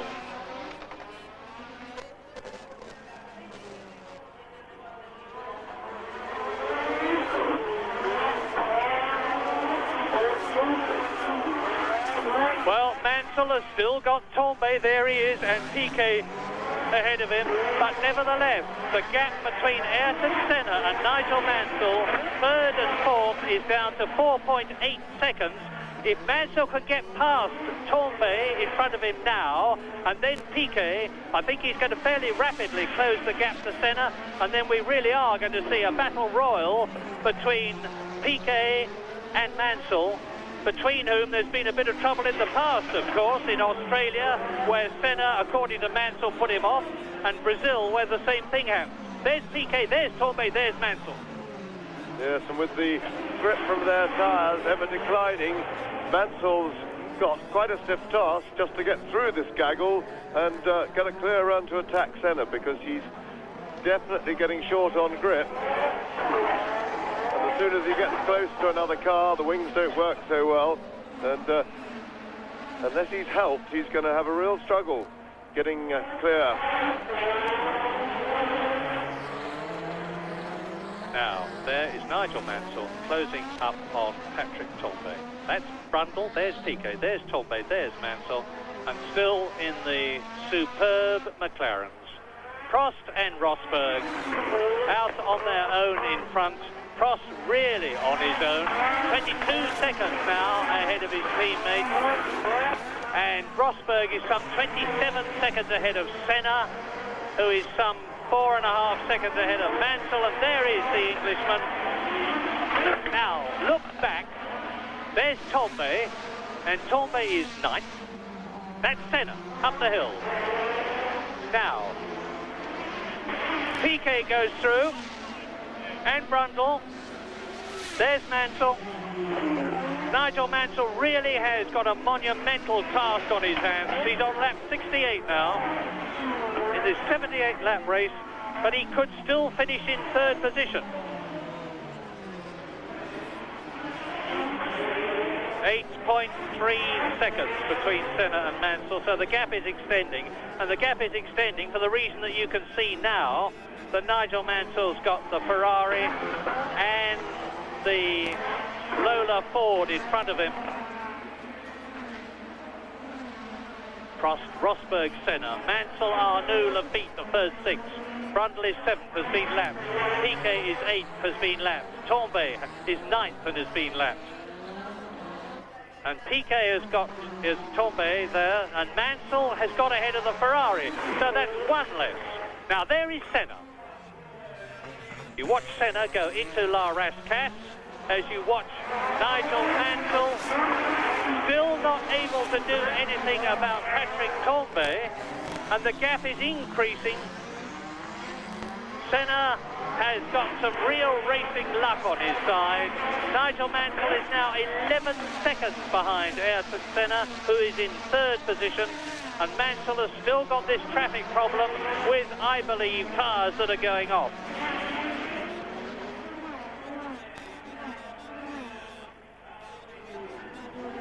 Now Mansell's right up with Patrick Tambay.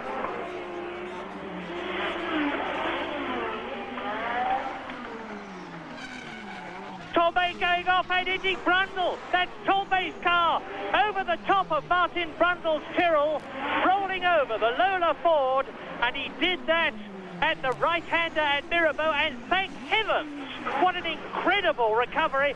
Patrick Tambay is perfectly okay after a tremendously spectacular crash. Martin Brundle on his way, seemingly and hopefully perfectly okay, and there is the Frenchman Patrick Tambay involved in that coming together with Martin Brundle at the right-hander at the Mirabeau on their lap 68. And praise be Patrick Tambay. Now look at this. Yes, and we see Tambay going down the inside. Brundle doesn't see him coming, moves over, and that flicks him up in the air, and he does a quick loop-the-loop over. There goes the car, but no damage to Tambay there. You see that his head was well away from the ground and was protected by the rollover bar, so really there shouldn't have been any damage to that. There's Nigel Mansell going through the gap, and I'm just trying to spot whether Martin Brundle's okay. We'll keep a look at our lap chart to see if Martin Brundle goes through. But now, with Martin Brundle yet to go past us, and I'm pretty confident that Martin would have been okay from the way he eased into the wall. But you look at the race leader, Alain Prost, completing his 70th lap, with Keke Rosberg in 2nd place still, with Ayrton Senna in 3rd position. And now I will be able to give you the gap again. There's Brundle. So Brundle is perfectly okay. He's driving back to the pits, thank heavens for that. Now, what about this battle as Brundle passes me and you see him? I look down at his car. I tell you that he's perfectly okay. He's going to come into the pits. His race is not going to be completed in the new 0150. And now, Nigel Mansell, of course, will have lost time through that accident, but should have a clearer circuit in front of him. He's going to come through and complete his 70th lap. And Martin Brundle stops in the pit lane. No, he didn't quite make it. He's got a flat right rear tyre. That would have been the result, obviously, of the accident. So he didn't quite make it back to the pits, and it looks like end of the day's work for Martin. Yes, and I think that Nigel Mansell's going to have a very considerable job to catch Ayrton Senna. Indeed, I don't think he can do it, because he's now 22 seconds behind, held up by the traffic, held up by the accident between Patrick Tambay and Martin Brundle, both of whom seem to be perfectly okay after that tremendously spectacular roll. There's Martin Brundle's car being eased back as Rosberg goes through to complete his 71st lap. Now only 6 laps, including the one he's on, away from his 3rd successive victory at the Monaco Grand-Pri. A quite incredible performance.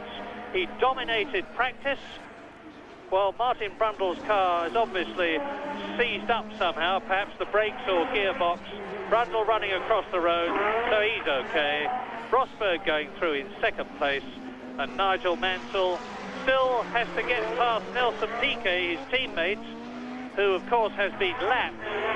But it looks as though the first 4, anyway, or first 6 for that matter, are set with the winner, potential winner. There he is, appropriately, number 1, world champion Alain Prost, with just a few laps between him and the checkered flag. Yes, they've all spread right out now. None of the leading 6 are really anywhere near each other, and it's a matter of driving to finish for each and every one of them.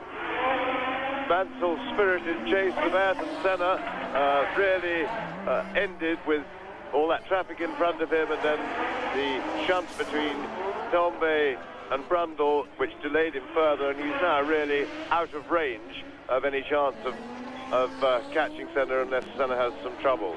So Alain Prost has driven another copybook race. It's been absolutely as he would have liked it. He eased away at the beginning of the race, didn't rush it too much, but just enough not to wear his tires out. He looked, when he got onto the new tires, he really flew for a little while, established himself very much at the top.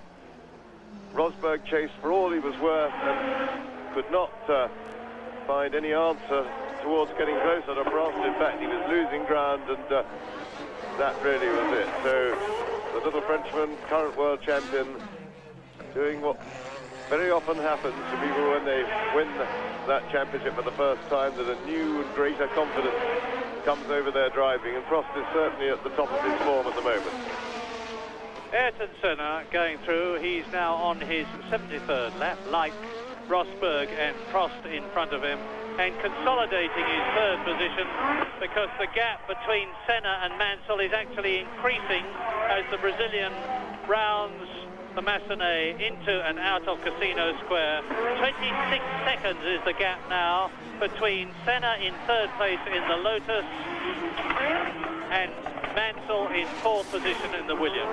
Followed in 5th place by René Arnoux, in 6th place by Jacques Lafitte, in 7th place by Nelson Piquet, 8th is Boots and 9th is Sura.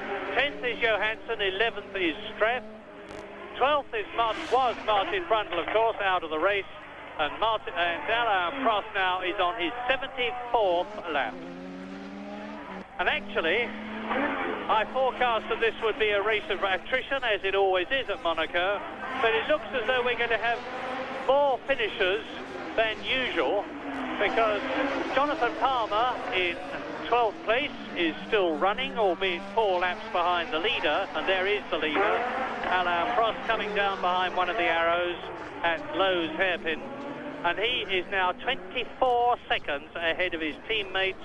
McLaren driver Keke Rosberg, world champion of 1985, leads the world champion of 1982, Keke Rosberg. A potential world champion, of course, Ayrton Senna, and very much so in third position. He's going to finish, provided he stays where he is now, in the points again. And Alain Prost very sensibly deciding to stay where he is and not try any heroics, and to pass the arrows of Thierry Boutsen as he approaches the swimming pool. He's got all the time in the world. They go down to La Rascasse together as Keke Rosberg exits the chicane, and that is about a quarter of a lap here at Monaco, the 2.07 mile lap between the first and second cars. Prost, Rosberg, Senna, Mansell fourth, Arnoux fifth, Lafitte sixth, and Arnoux is being caught by Keke Rosberg. You can see it happening now. There is the Ligier, and there is the McLaren, and Arnoux is in fifth place and is about to be lapped again by the second place man, Keke Rosberg. There he is, rounding Saint-Devant, up the hill towards us, the Frenchman in the Ligier, the Finn in the McLaren, and of course René Arnoux, who is in fifth place in the Ligier, has already been lapped by the leader Alain Prost, who indeed has lapped everybody up to Nigel Mansell, who is fourth.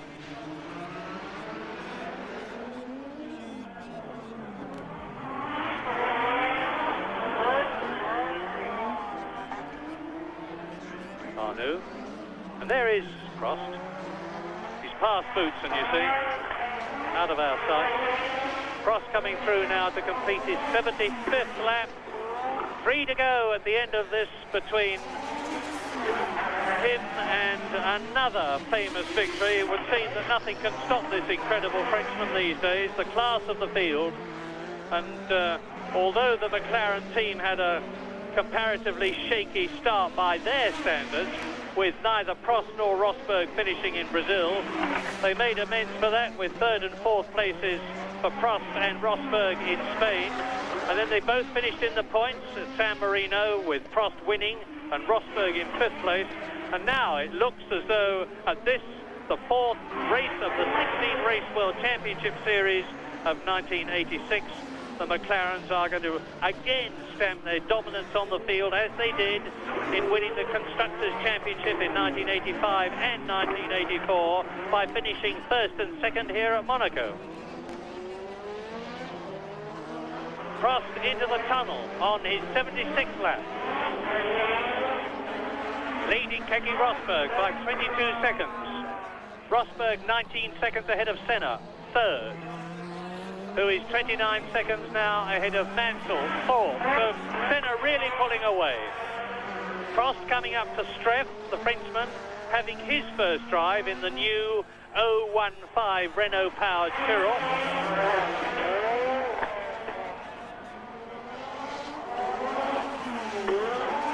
Just round La Rascasse now goes Streff. The next one you'll see will be Prost, and that is the end of his 76th lap. Alain Prost, the world champion of 1985, is on his last lap but one. Just 4 miles to go now for the Frenchman. Winner here in 1985. Winner in those appalling weather conditions in 1984, when he just by about a car length beat Ayrton Senna, who was then in the Toleman, and in the process scored half World Championship points because the race was stopped short of the full distance. Prost goes through and takes Streff in the Tyrrell. He's got a clear circuit now. He really can, by his standards, coast home. He's got about 3 miles to go now as he goes into the tunnel, and that is at about 160 miles an hour, accelerating to 170 as he comes out of it. Down through the gears from 6th to 1st for the chicane, the new chicane, which I think everybody would say has been a great success. The drivers like it.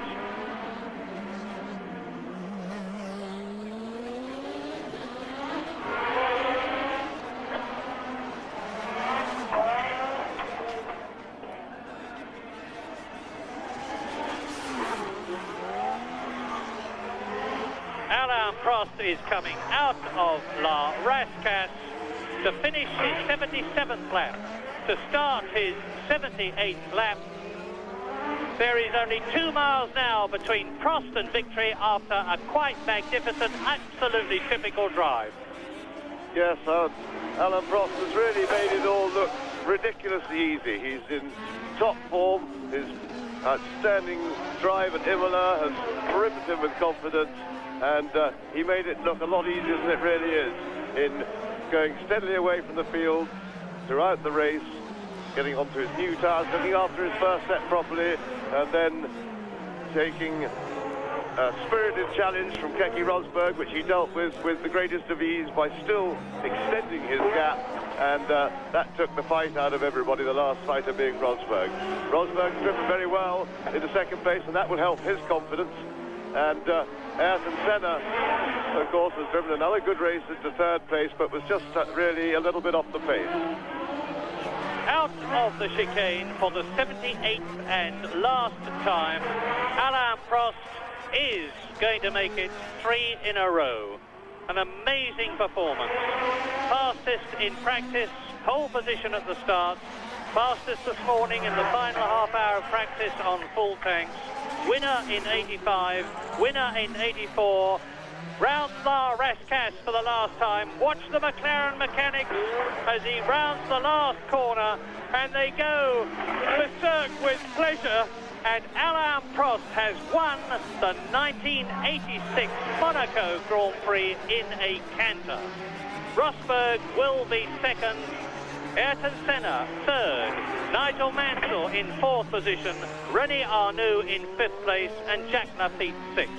And that means to say that Alain Prost, as you watch Rosberg finishing in second position, takes the lead in the World Championship from Ayrton Senna, who is now second. Nelson Piquet in third position. Keke Rosberg goes up to fourth place in the championship. Here is Senna finishing in third position. Fifth in the championship, Nigel Mansell, and sixth, Gerhard Berger. In the Constructors' Championship, McLaren take the lead from Williams, with Lotus third, with Ligier fourth, with Benetton fifth, with Ferrari sixth, and as Senna finishes in third place, it is very clear that McLaren and Prost are once again the combination to beat. Arnoux et sixième Lafitte.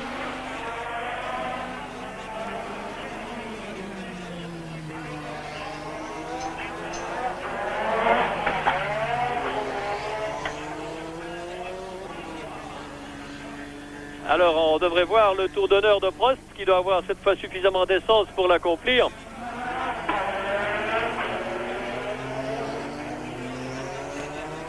Le voilà Alain Prost, pour la plus grande joie de la majorité du public, y compris les nombreux Italiens qui, après l'avoir cordialement détesté, ne peuvent être, eux qui sont connaisseurs, qu'admiratifs devant le talent exceptionnel. Je crois que le mot n'est pas trop fort.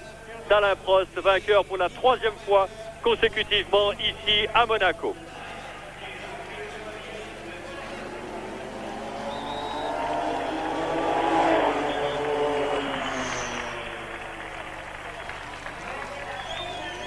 Une victoire qui ne souffre aucune discussion.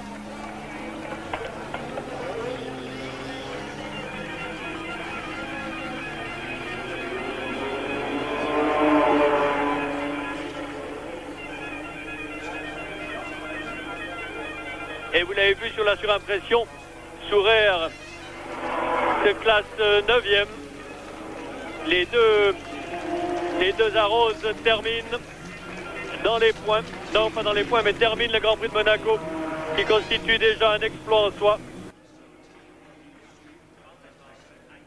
Et c'est sur ces considérations que je demanderai au studio si nous pouvons continuer encore quelques instants.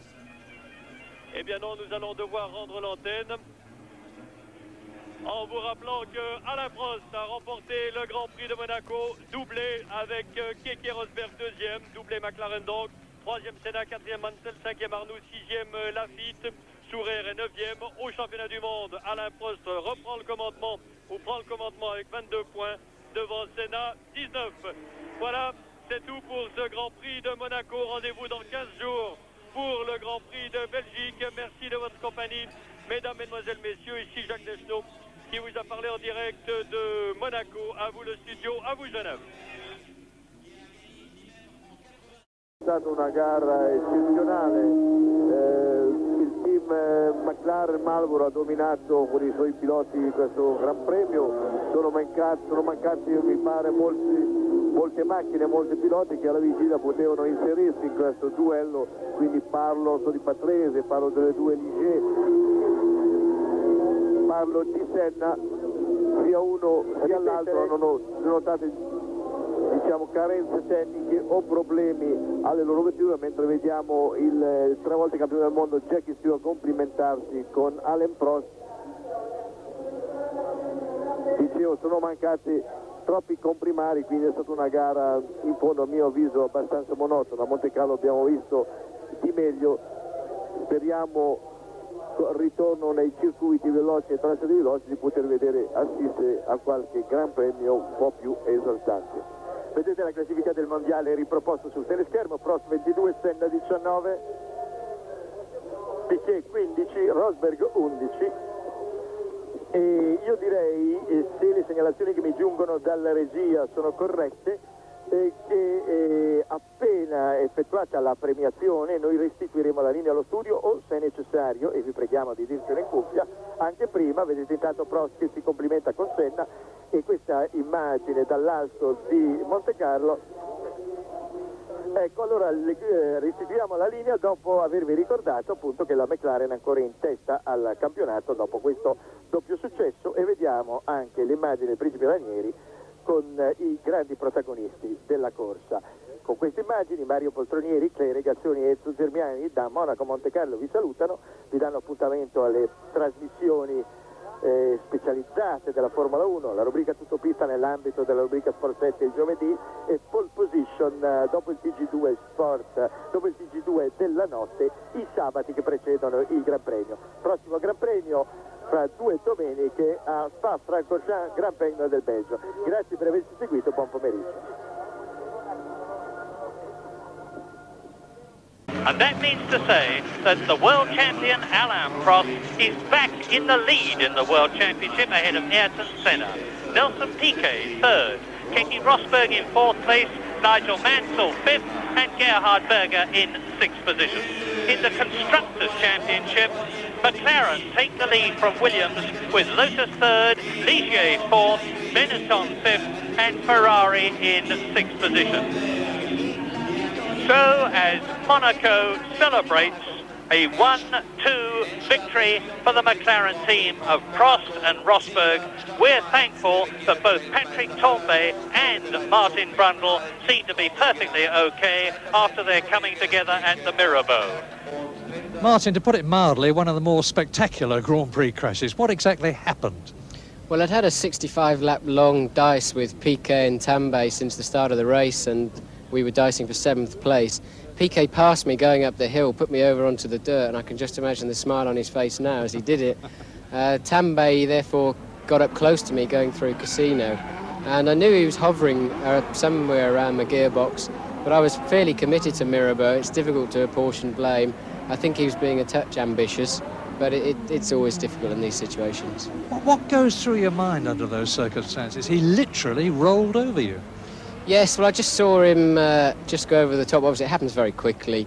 I knew it was coming because I heard him lock his wheels. I think he was on the inside where the road cambered away badly, and I think he really couldn't slow the car down. And you just know these things are coming along, you know, when you hear the wheels squealing. So there's nothing you can do. You just sit tight and watch it all happen and try and stay out of the wall yourself, which I managed to do, but unfortunately I had a track rod broken. Now, you've actually got a big black tyre mark on your helmet. Were you conscious of that? Yes, at least we know what tyres he was running now. You are astonishingly phlegmatic. Don't you feel shaken up? Not really. What can I do about it? I mean, it happened, really.